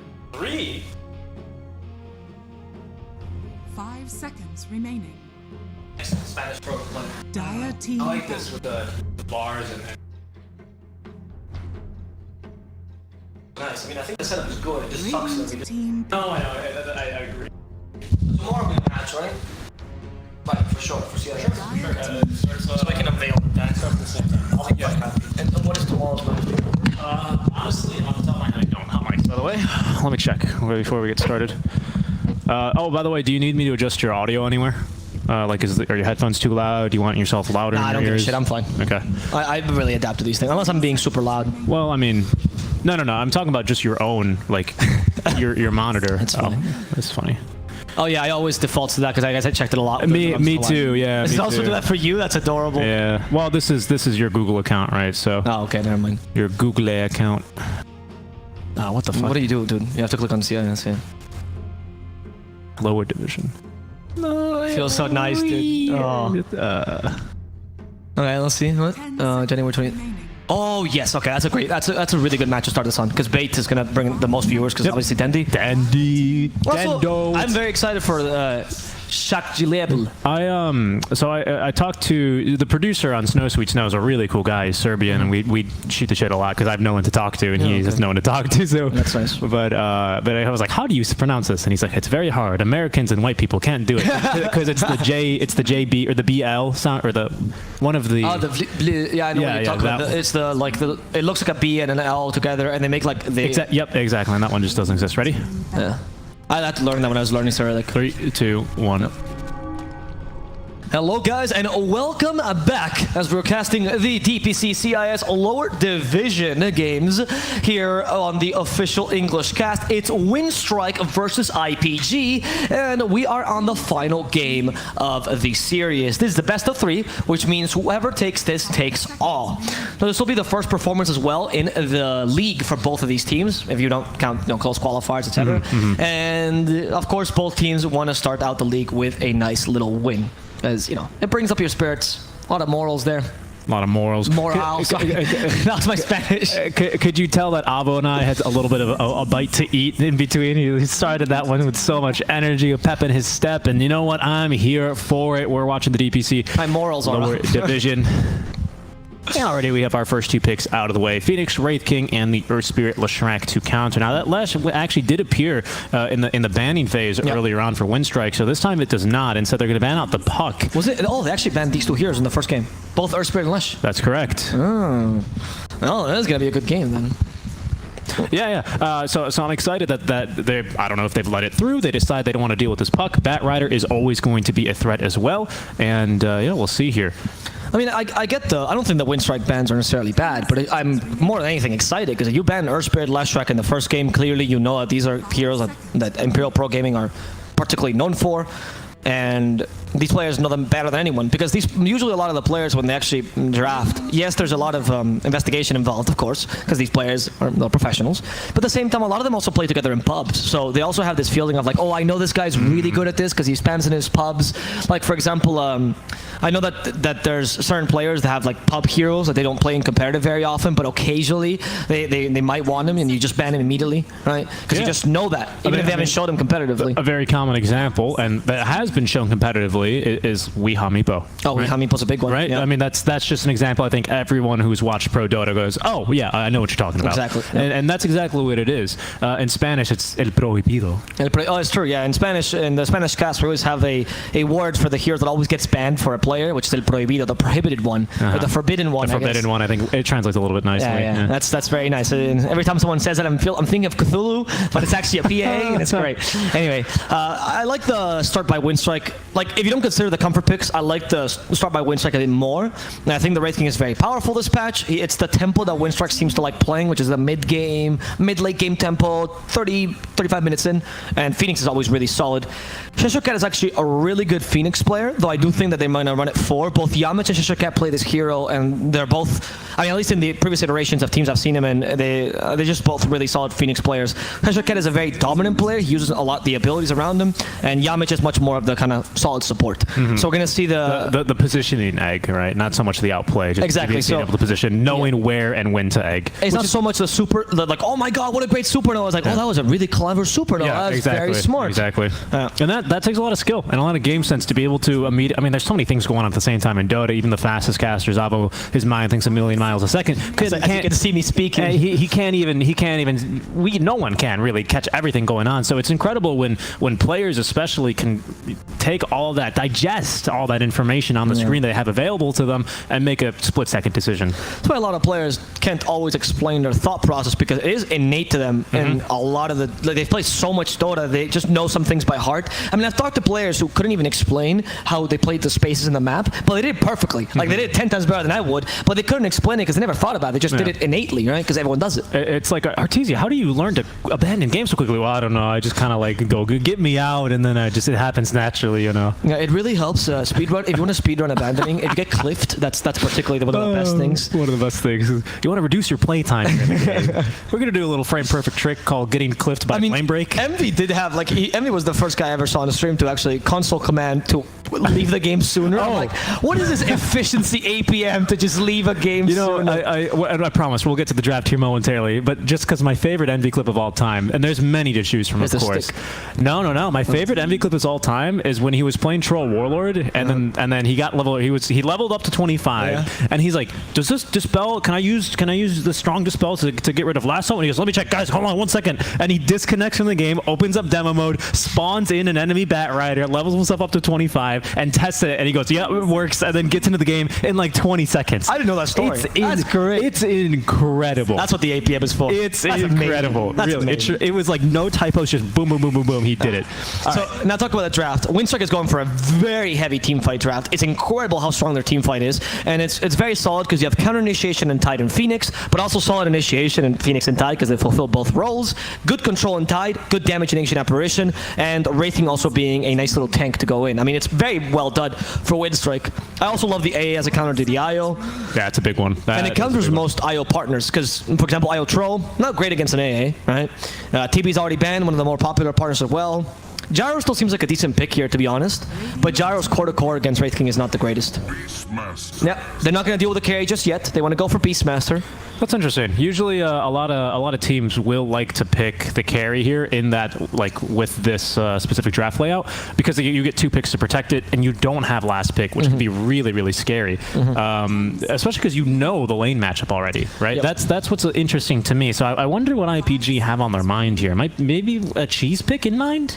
I think they're honestly thinking that Beastmaster is just more valuable than any carry you could pick up. And he did get banned, actually, in this next phase. Match. Yeah, that's a good point. Because he's super great against Wraith King, because you stop his... I mean, you could just ignore him for a solid amount of the team fight with the Primal Roar, which is great. He's even solid against Tide, because Primal Roar doesn't deal enough damage for you to trigger Kraken Shell. So if your disco opponent stops, discoing for a while, then he's going to get stunned for 4 seconds, which is 4 seconds of free team fight.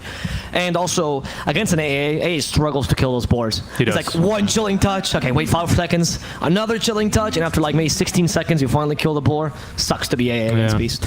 I will say, though, a concern I currently have for IPG, and maybe they're just going to choose not to fight, is this. I mean, just first of all, the entire team fight of Winstrike, but especially the Supernova.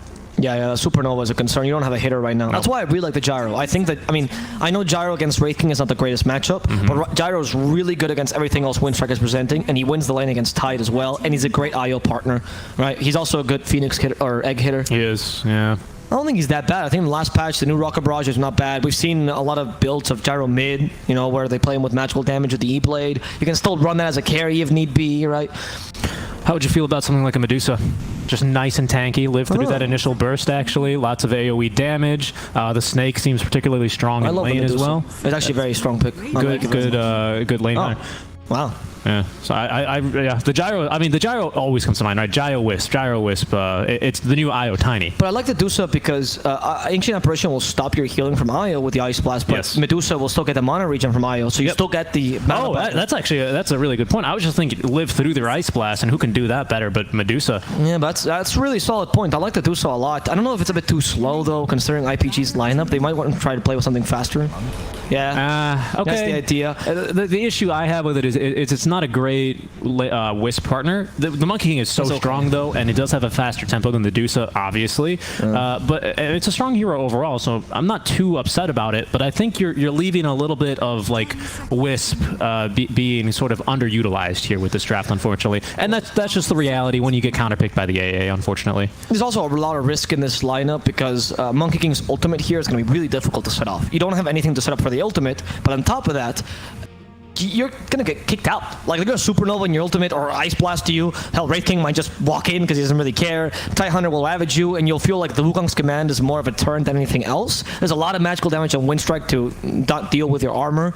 So, yeah, I like the Monkey King, but again, it's a riskier draft by IPG. The early is strong, but their mid game is where Winstrike should just take this game over. And it does give them more zoning to pair with the Lush Rack as well, right? Lush passively, I mean, not passively, right? Because they're all as actives, but he's got a lot of AoE, like, I don't really want to be within that range of the Lush, is what Phoenix and AA are going to be thinking. Monkey King has a little bit more there with the Wukong's command, so they can at least throw up like a Wukong's command, have the Lush sit in it as well with the Monkey, and that is not a very enticing time. How do you get around this? You just poke on it from outside. The balls to go for an Ember Spirit seeing a monkey, it's, you gotta, sorry, the courage, right?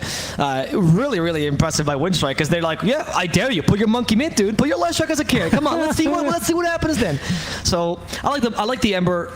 Like, not considering the lane matchups, he's very solid because you do have really good single target lockdown, but what Ember will do is make the team fight a bit chaotic, so he'll try to force a single target lockdown on himself and then hope that the counter initiation by Tide and Phoenix and everything comes in time to save him. And that makes it really difficult for you to play because you want to use a lockdown against Wraith King ideally and then kill him early twice, but it's going to be very difficult. He's also a really good backline damage dealer.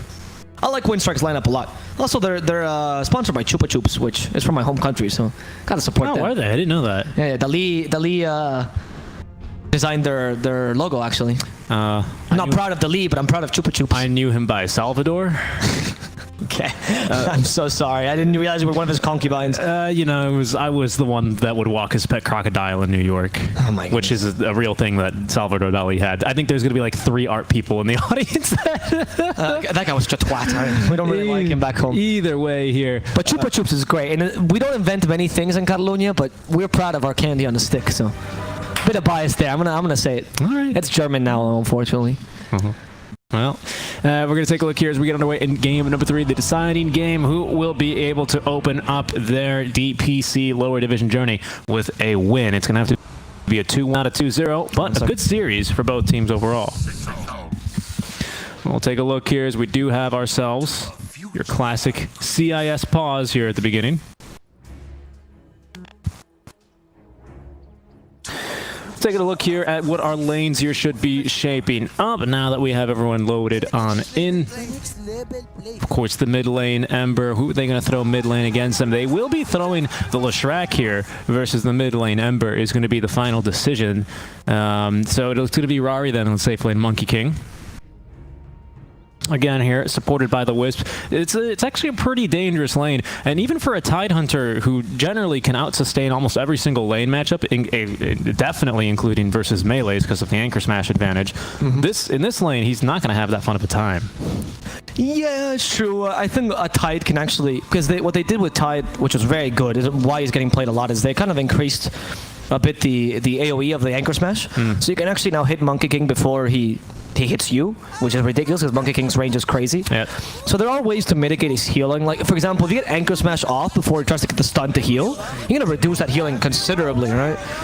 Of course, the Jingle Mastery is not added base damage, it's just added damage, so the Anchor Smash won't reduce that. So it's a bit of... I think the lane can go both ways, honestly. I don't think it's the worst matchup for Tide. It's not as bad as like Ursa, for example, or Gyro or Drow, but it's certainly not the best matchup either. Like, he's one of the stronger melees against him. Yeah. You can still deal with him. I think the right build when you go against Monkey is actually the Gush build, and you play it a bit more aggressively. Oh, speaking of aggression, 5-man smoke. Oh my goodness.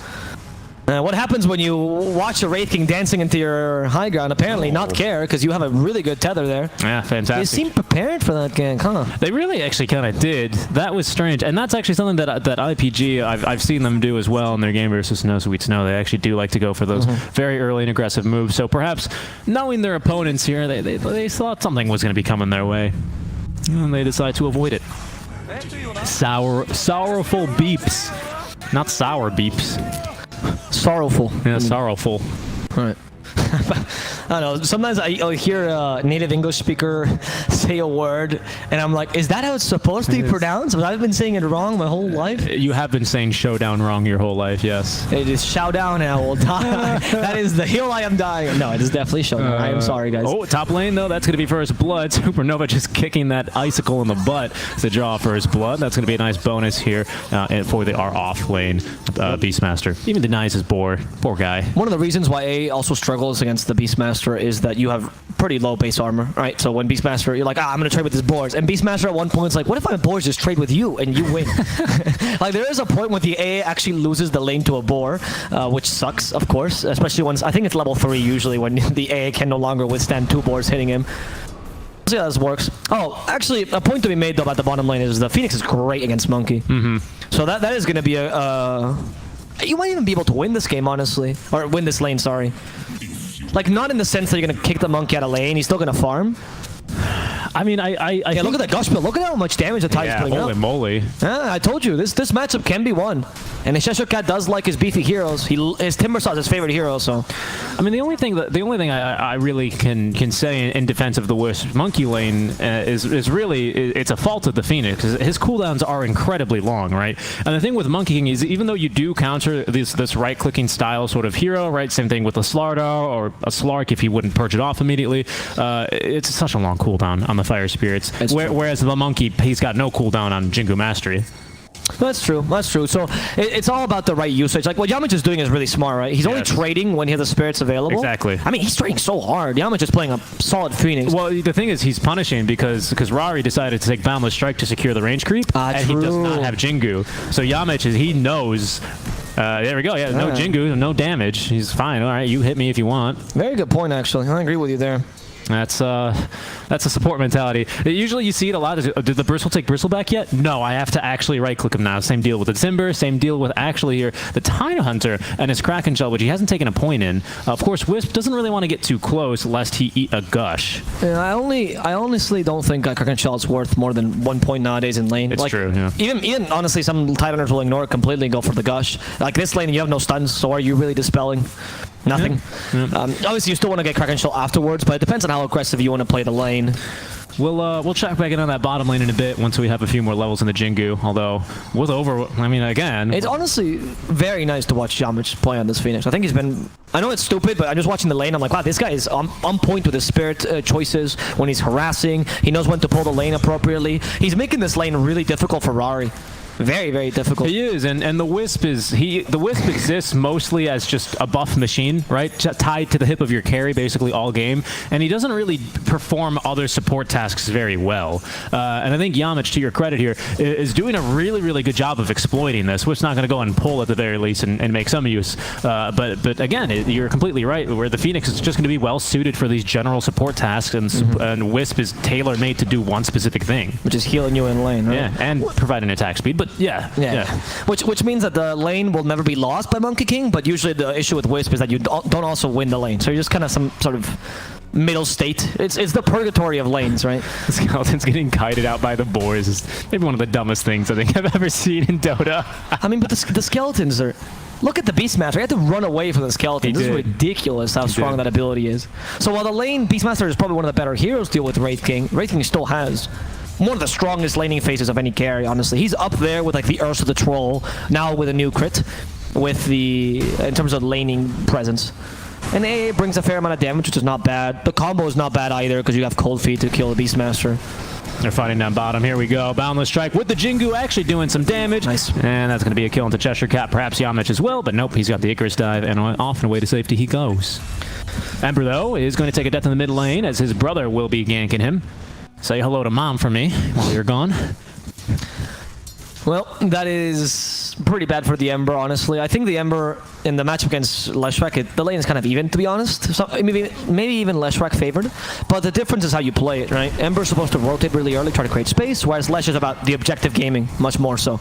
And so Lesh is much happier when he gets a completely free lane, because he pushes it, takes your tower, chips it with Diabolic Edict, and eventually destroys it. And then you get so much control. The new Ags actually on Lesh can be situationally very strong, and perhaps this is actually one of those games when you have a lot of physical damage rather needing to be pumped out by the Wraith King specifically.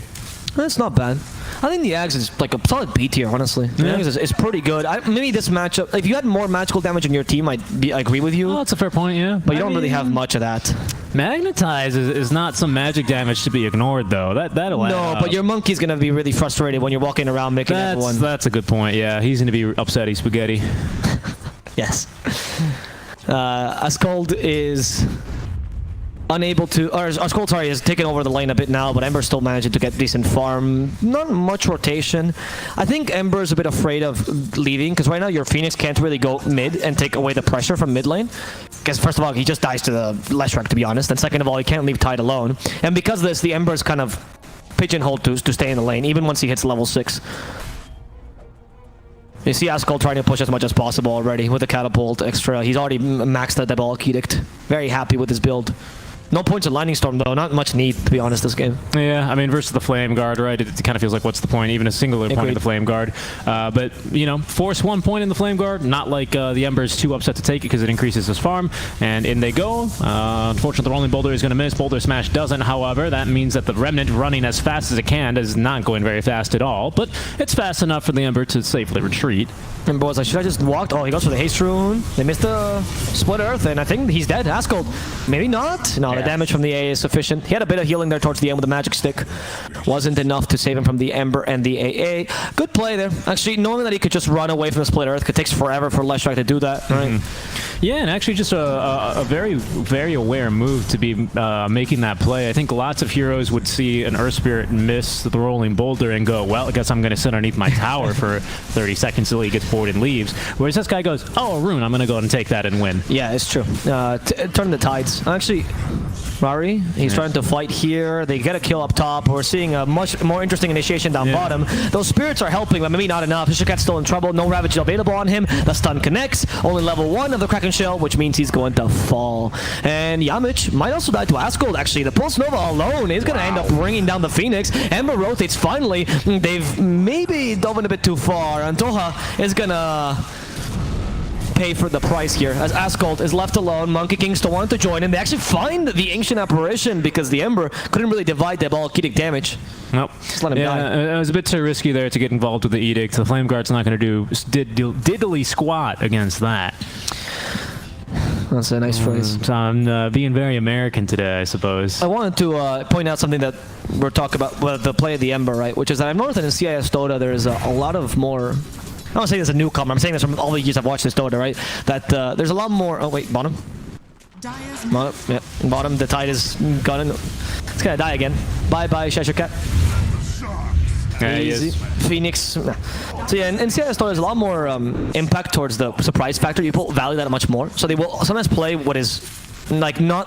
I wouldn't say not correct, but like they play against what is usually the usual space route, right? So they might like gank the dead lane much more often, like they're doing here. I see what you're saying. Okay, so what Alvaro is saying is perhaps in NA, EU, or C, you would see the mid laner come top lane first. You'd see Lesh gank top, as traditionally that's where you want to go. Whereas here, it's a little bit of that counter sort of play. Yeah, I mean, I'm not saying that that's necessarily the right play in this game particularly, but I'm pointing out that the style in general is trying to use that surprise factor to go in and get kills that you shouldn't be getting otherwise. That's the play with the Ember, right? He's like, oh, they kind of messed up. I have freedom to get a kill here. I'm going to risk it a bit. Because how they measure risk-reward is that they do measure the risk of a surprise play much less so than say, the European players, right? Yeah, and just for just to explain it fully here, the reason why it's a surprise is, generally speaking, it's not really worth, for the most part, again, Dota's a game of exceptions. Yeah. It's not usually not worth ganking the offlaner in the early game because you really want to slow down the carry's farm, right? And there's no objective there to take. So you're killing the tide and you're like, what do I do now? Yep. I mean, if I take the tier 1 tower bottom, okay. But in CIS, it's actually one of the regions where the tier 1 bottom, or the tier 1 in the offlane, sorry, falls the most. It's true, yeah. I've noticed that as well from my... And then they control the triangle, which is a very interesting way to play. And I like that we even have playstyles that are so diverse across regions that you get regions which see the spaces differently. That's a really good point. Sometimes you will see that in some games. I'm thinking of like Fnatic. They really like taking the enemy team's jungles, especially, well, the old Fnatic. I'm not really seeing too much of the new Fnatic. Not to say it's any worse or better, but just, you know, the team changes a lot. To your point about C, though, C is very interesting as well, how they perceive the mid lane. Yeah, how they perceive the mid lane is that in C, for example, you'll see that to many players, to many teams, the mid lane becomes a dead lane once the first tier 1 falls for the team who's lost that advantage. Whereas a lot of teams in Europe and CIS will still farm aggressively there, and SA as well, right? So there's a small regional variations that are very interesting once you see the map movements. And I love pointing these out, you know, because diversity is what makes Dota so beautiful. I like there's so many regions that we can cast and love. There's a kill in the mid lane against Asgold. He tried to take the tower. This is a really risky play because the mid tier 1 is usually the hardest to take, but I think it's worth, honestly, for your life. It's so valuable to take mid tier 1. But now you open up jungle, you can go to enemy triangle and their jungle, so now it's much more valuable as well. Take their offlane tier 1 as well. Yeah, Winstrike, they got some pretty defensive wards as well. They got one in the mid lane still with a little bit of duration, one watching the entrance here, and even one in the triangle. So freshly, all quite, you know, they're decaying slowly, but it's still good defensive vision here to be prepared for the Monkey King perhaps to start rotating. Of course, against an Earth Spirit, those wards and information can be invaluable, as maybe Earth Spirit or Ember was hoping for one of those. Has the Dispel, though, thanks to the Illusion Rune, and that'll create enough space. They have actually brought the Monkey King. There's going to be a Supernova on top. Cheshire Cat threatening with the Ravage. Doesn't even need it, though, as the kill onto the Wisps is just about as easy as they come. Monkey King, though, a bit more difficult, as he's going to be able to boundless strike, run away into the river. Good silence. And actually, Ladon, he's going to go back in with the Magnetized Supernova now, running on over, and then he's going to run himself back, as he does not have any follow-up. Unfortunately, the Leshrac was running over from the mid lane, but a little bit too slow. That was a moment where Ladon's like, guys, I got a 4-man silence. This is great. Let's go. And Beastmat's like, I don't know, dude. I think you're gonna die alone here. He went with Zoo first as opposed to his hero, so he didn't even want to initiate with a Primal Roar. That is a very Earth Spirit play. Earth Spirit player play is when you see 4 heroes line up, you go, I'm gonna stun and silence all of it. Well, you used to be able to stun and silence all of it. Now I'm gonna stun and slow and silence one of 4 of you, and unfortunately, just without any follow-up, Earth Spirit dies pretty quickly in between 4 heroes. Is it Deso first? No, of course not. It's the Maelstrom. Probably going to see the Ags into the BKB from the Monkey King. I was getting excited. It's like, wow, this region is really different. They go Deso first on Monkey. Yeah, no, unfortunately not. And that's nothing wrong with this Monkey King build, of course, but it is pretty standard here for the region especially. And he's going to be looking for a couple of kills here and there, walking his way around the map. Can you show a scoreboard for like 10 seconds? Yeah, I sure can. If I can remember the key. There we go.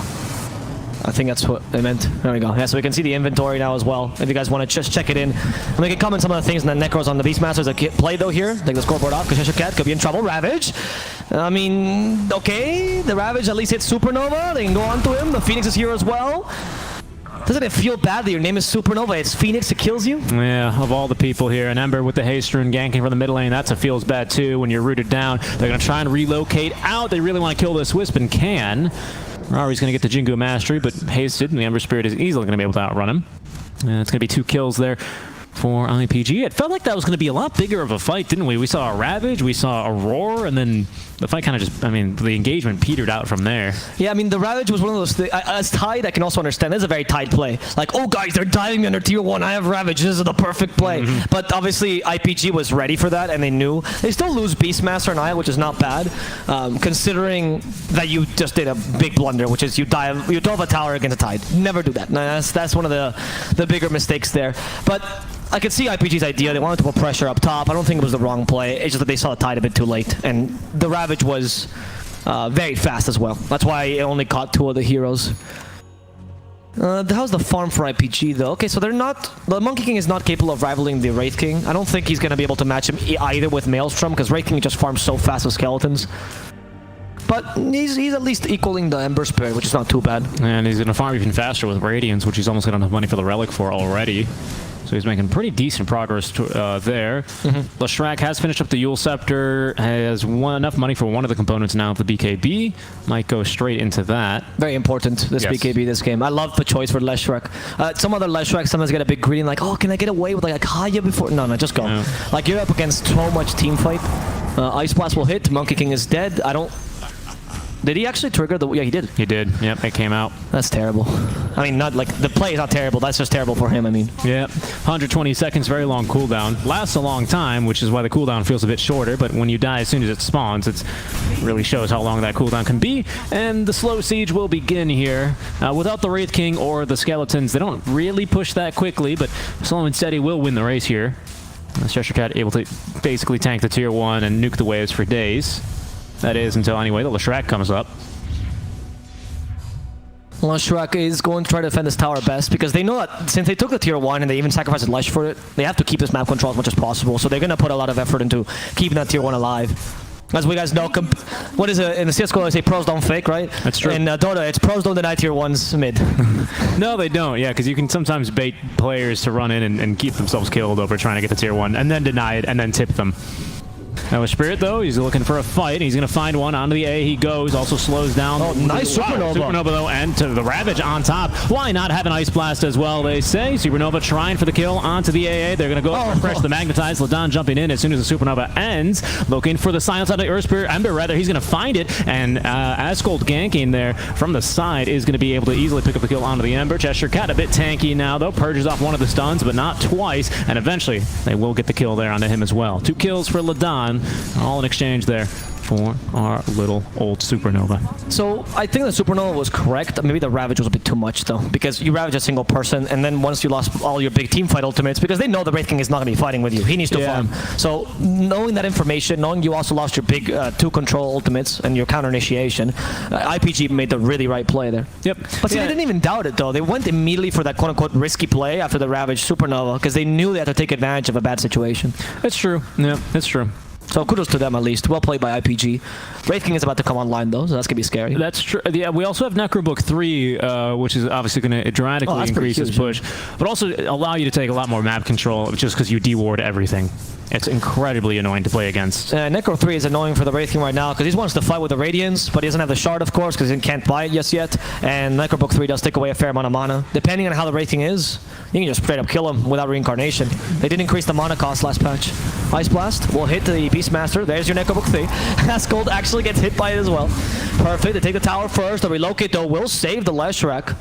And they know the no monkey's nearby. He's trying to get a good Wukong's command off. Yep, the dispatch of the Necrobook Illusions. There's the Wukongs onto 2. Boundless Strike now. They're going to go for the Tidehunter, who does not have Ravage. Supernova is not yet available either, but the Wisp brought back into a world of pain as the Wraith King will focus down on him. Even Rari forced to back off of Ascold, running now back into the fight. It's going to be the Earth Spirit, Ladon, getting the kill onto the A at the very least in exchange for his own life as Ember swipes that kill with a sleight of fist. Yule sceptered up, trying to buy more time as Ascold, but does not have nearly enough of it. Just too much damage waiting for him as soon as he returned. And now we see the drawbacks of the style, right? They're like, oh, we can totally defend this. We can save the IO with Relocate. We have Wukong's command. We can fight this. Try to punish them because they already used their big ultimate, which had Supernova, of course. And Supernova is not great for, defending against a Relocate. So IPG tried for that kill. Turns out they couldn't because Wraith King is already online, and they made a bit of a blunder, which now sets them back in further. So there's strengths and weaknesses to all the styles, right? And taking risks, while it can bring you back from games that seem unwinnable, I can also lose games that are unlosable, of course. Yeah, and this game is not unlosable. Not unlosable for either team here at this stage still. 2K net worth lead 18 minutes in is very meh, right? That just kind of boils down to one team having better farming heroes than the other. And we'll see here how Winstrike make use of that now 3K rather net worth lead is really what will determine the pace of play here. Let's see if they can... I mean, I think to play against Roshan, Radiant has usual Roshan advantage because obviously your triangle's nearby, so it's more around your area of control. Your tier 1's already still alive because nobody takes offlane tier 1s. And Winstrike is going to go for a smoke here. So their objective doesn't seem to be Roshan. I don't know what they're going for though right now. They want to slow Monkey King's farm. Like, what objectives are you really... Oh, okay. They're showing me now on the map. Yep, like they're right here, and here. Please shut up. We're trying to play. They actually hear. They're listening to us, just giving us tips here. Oh, Meteor Hammer on Phoenix. I actually didn't. Oh yeah, yeah. No, I was wondering what they were smoking up to reveal. Not that Meteor Hammer is much of a reveal, but hey, it's not bad. Additional lockdown. I love this meme build. And he's even got the bullwhip for himself to make the. Look at that. He even flaps his wings faster. That's adorable. Does he actually? Yeah, he does. That's some attention. Oh, I want to see it now with a bullwhip because he's got it in 3 seconds. I'm assuming he'll use it again. Probably here. Let's take a look. Oh, come on. There you go. Oh, that's adorable. He does, yeah. He does flap his wings faster. All right. Wow. I do want to say a warning. If you guys own pet birds, particularly they're on fire, do not whip them. It's not going to make them go faster. Yes. Also, please don't let them be on fire, right? That's probably a good idea here. BKB completed for our Winstrike. He doesn't want to be on fire by the radiance of our Wraith King, which has been up and running here for about 5-6 minutes now. BKB already halfway done, even a little bit more now, for the one true king. I love his taunt so much. It's such a great taunt. It's such a solid little song and dance here. The BKB is gonna. I mean, the problem is still gonna be Beastmaster, but Winstrike will not exist this game with the BKB. Neither will the Earth Spirit, right? Yeah. Monkey, though, still having plenty of physical damage. Going for the BKB next, because I don't think he's going to have the luxury of going for the Ags without really getting his lanes pushed in. Yeah, that's true. Because, yeah, it feels bad to go Maelstrom and then have to go BKB immediately because you're not really ready to fight without the Ags. But I guess in this game, you just need it. I mean, the enemy lineup is so strong. And you're seeing that IPG, that the teams will build BKBs and they see a necessity for it, right? It's not that they were ignoring it last game. No, it's not like they forgot BKB existed. I mean, I'm just pointing out, last game people were like, oh, no BKB on carries. Well, it made sense. They didn't need it, right? Exactly. I mean, at one point, the TA had the BKB queued up and then figured, nah, I don't really need this. I'll build Butterfly instead. Okay, so they're letting a free Roshan go. They should know this is happening, though, to be honest, because they're not on the map. You're either thinking smoke here, because the lanes are pretty pushed, so it's a good time for Winstrike to Roshan. The only lane that's not pushed is bottom, so you're thinking maybe smoke, maybe Roshan. Now they know. Yeah. Now Hawk discovers them, but it's a bit too late. That's the difficulty, right? When your two choices are smoke and Roshan, the plays that you have to do to counteract either are very different. So it's very difficult to scout the Roshan if that's what they're going for. So well played by Winstrike. Good pushing on the lanes before the Roshan. Very smart. Small details that really matter in the end game.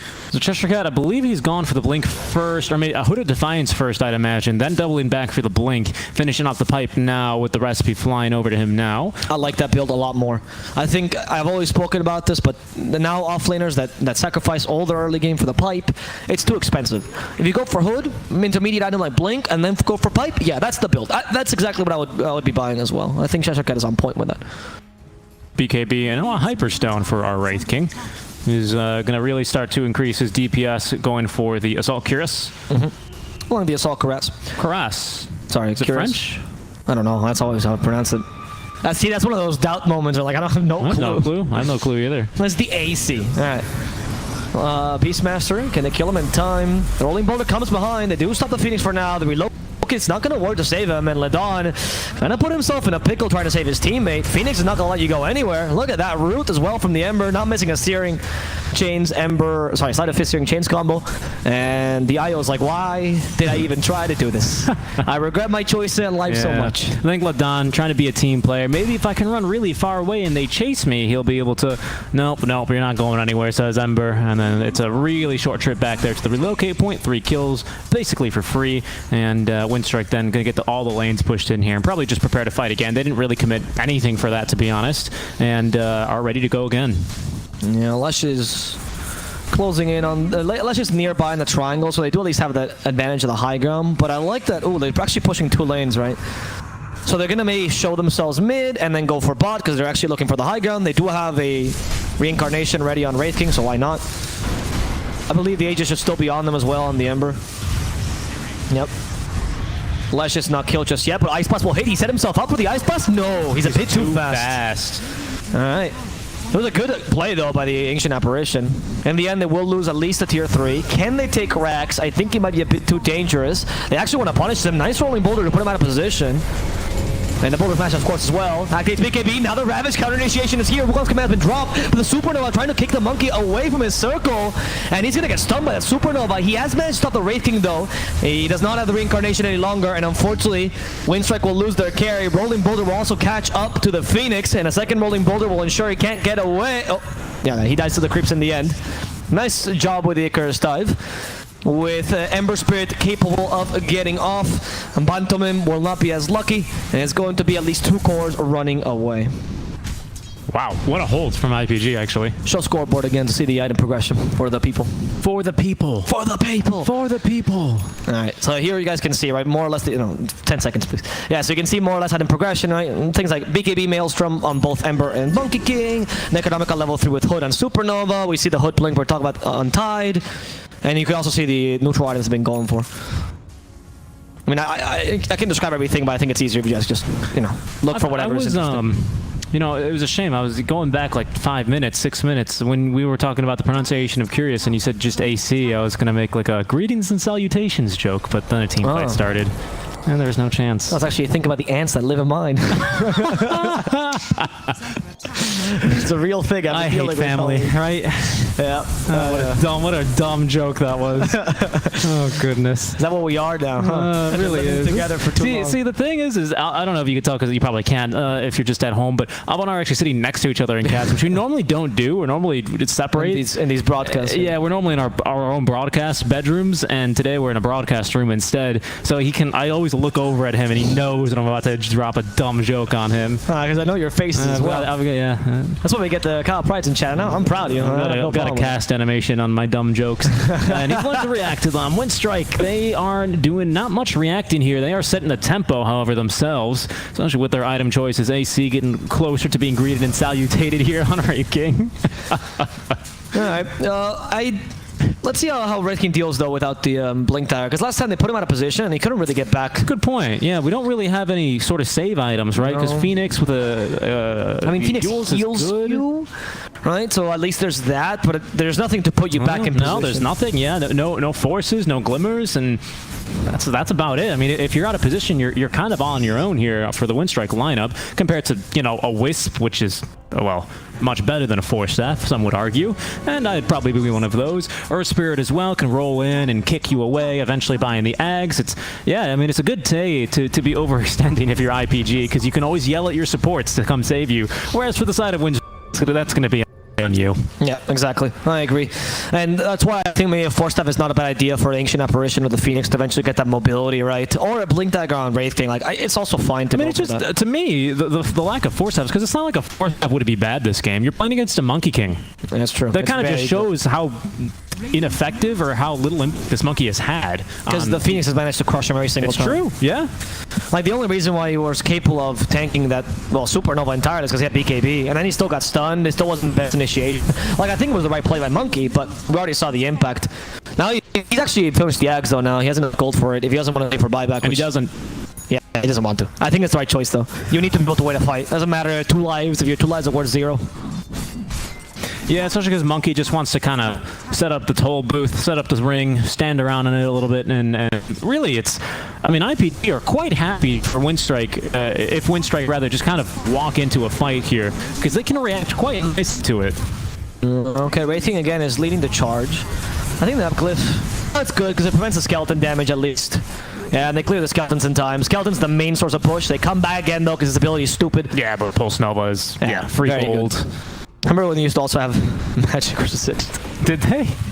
I think when they first came out, if I recall. I don't remember that. Maybe I'm going crazy. I'm confusing them with Broodlings.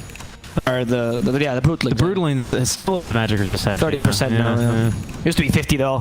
That's true, but they used to be way weaker. Yeah, that's very true. Anyway, the little minions are always very annoying to deal with, especially if you're playing like carry or something. We got a bunch of little minions to deal with here. Well, the Beastmaster with his Necro 3 and the Boars he's looking to set up the fight. Does have the Blink Dagger here. Could reveal that one quite nicely. Trying to actually take the fight to Winstrike because they are farming up basically the entire map. And there we go. Onto the Ember Spirit. The roar is good. Silver ready, but the Yules on Yules action there to counter each other. The Monkey King jumping right in. There's going to be the Ravage. BKB comes out first for the Monkey King, and the Wukong's command Ember is dead. There goes the Supernova. Egg has been scrambled, and there's the first life now on the Wraith King. Salvo number 2 about to be fired, and boy, the quick one. Shock and awe tactics here. A buyback out from the Ember. He's back in the fight instantly. That's allowed him to get the kill on the Monkey, as well as now our Beastmaster looking for more.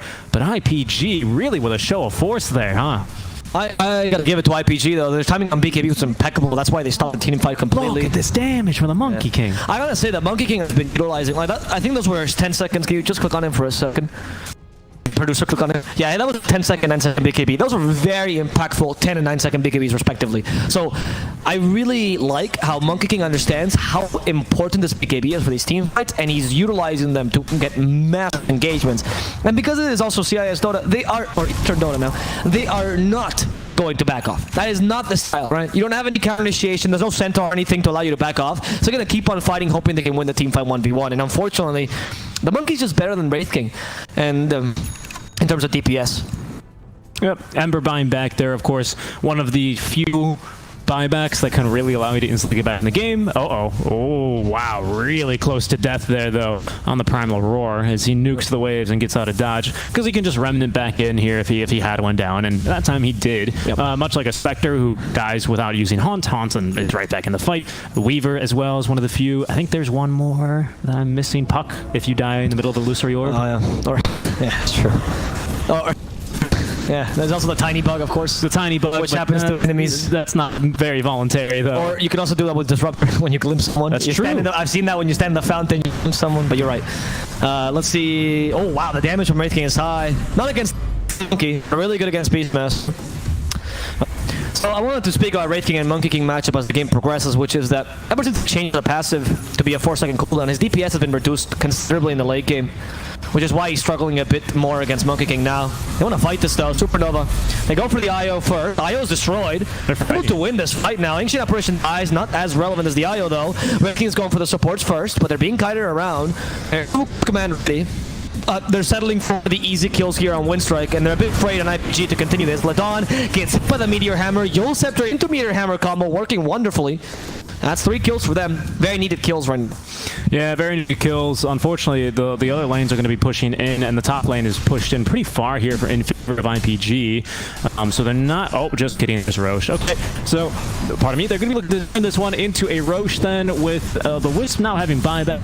Neither the Earth Spirit nor the Beastmaster having buyback. There's your initiation here, and a lot of your road fight is now off the table. Pretty much a free Roche here for the side of IPG. And Aegis and Cheese likely into the inventory of maybe now you want another Wraith King. Nope, Ember still with Aegis. Cheese onto our Tide Hunter. No, I like that she's on Tide actually, because he's getting to the point in the game where Tide will resurface, right? And no pun intended there. It's very similar to like Darkseer, right? Where you have a weak point in your mid game and late game you're strong again. Very similar with Tide. Once you hit the level 25, you actually become a real DPS presence, which is kind of what they're needing right now. They have great control, but they're lacking the damage to deal with the Monkey King, particularly in his stupid ultimate. Which is why I think Force Staff is the name of the game for both Phoenix and Ancient Apparition. Oh, there's one. Can you see Phoenix? Phoenix, probably not yet. No, he went for Aeon. Makes sense though. There we go. You don't even need to tell us now. He's showing the scoreboard now for free. Monkey King Basher makes it really easy for him to trade with Wraith King though. But Wraith King also has his own bash. Yeah.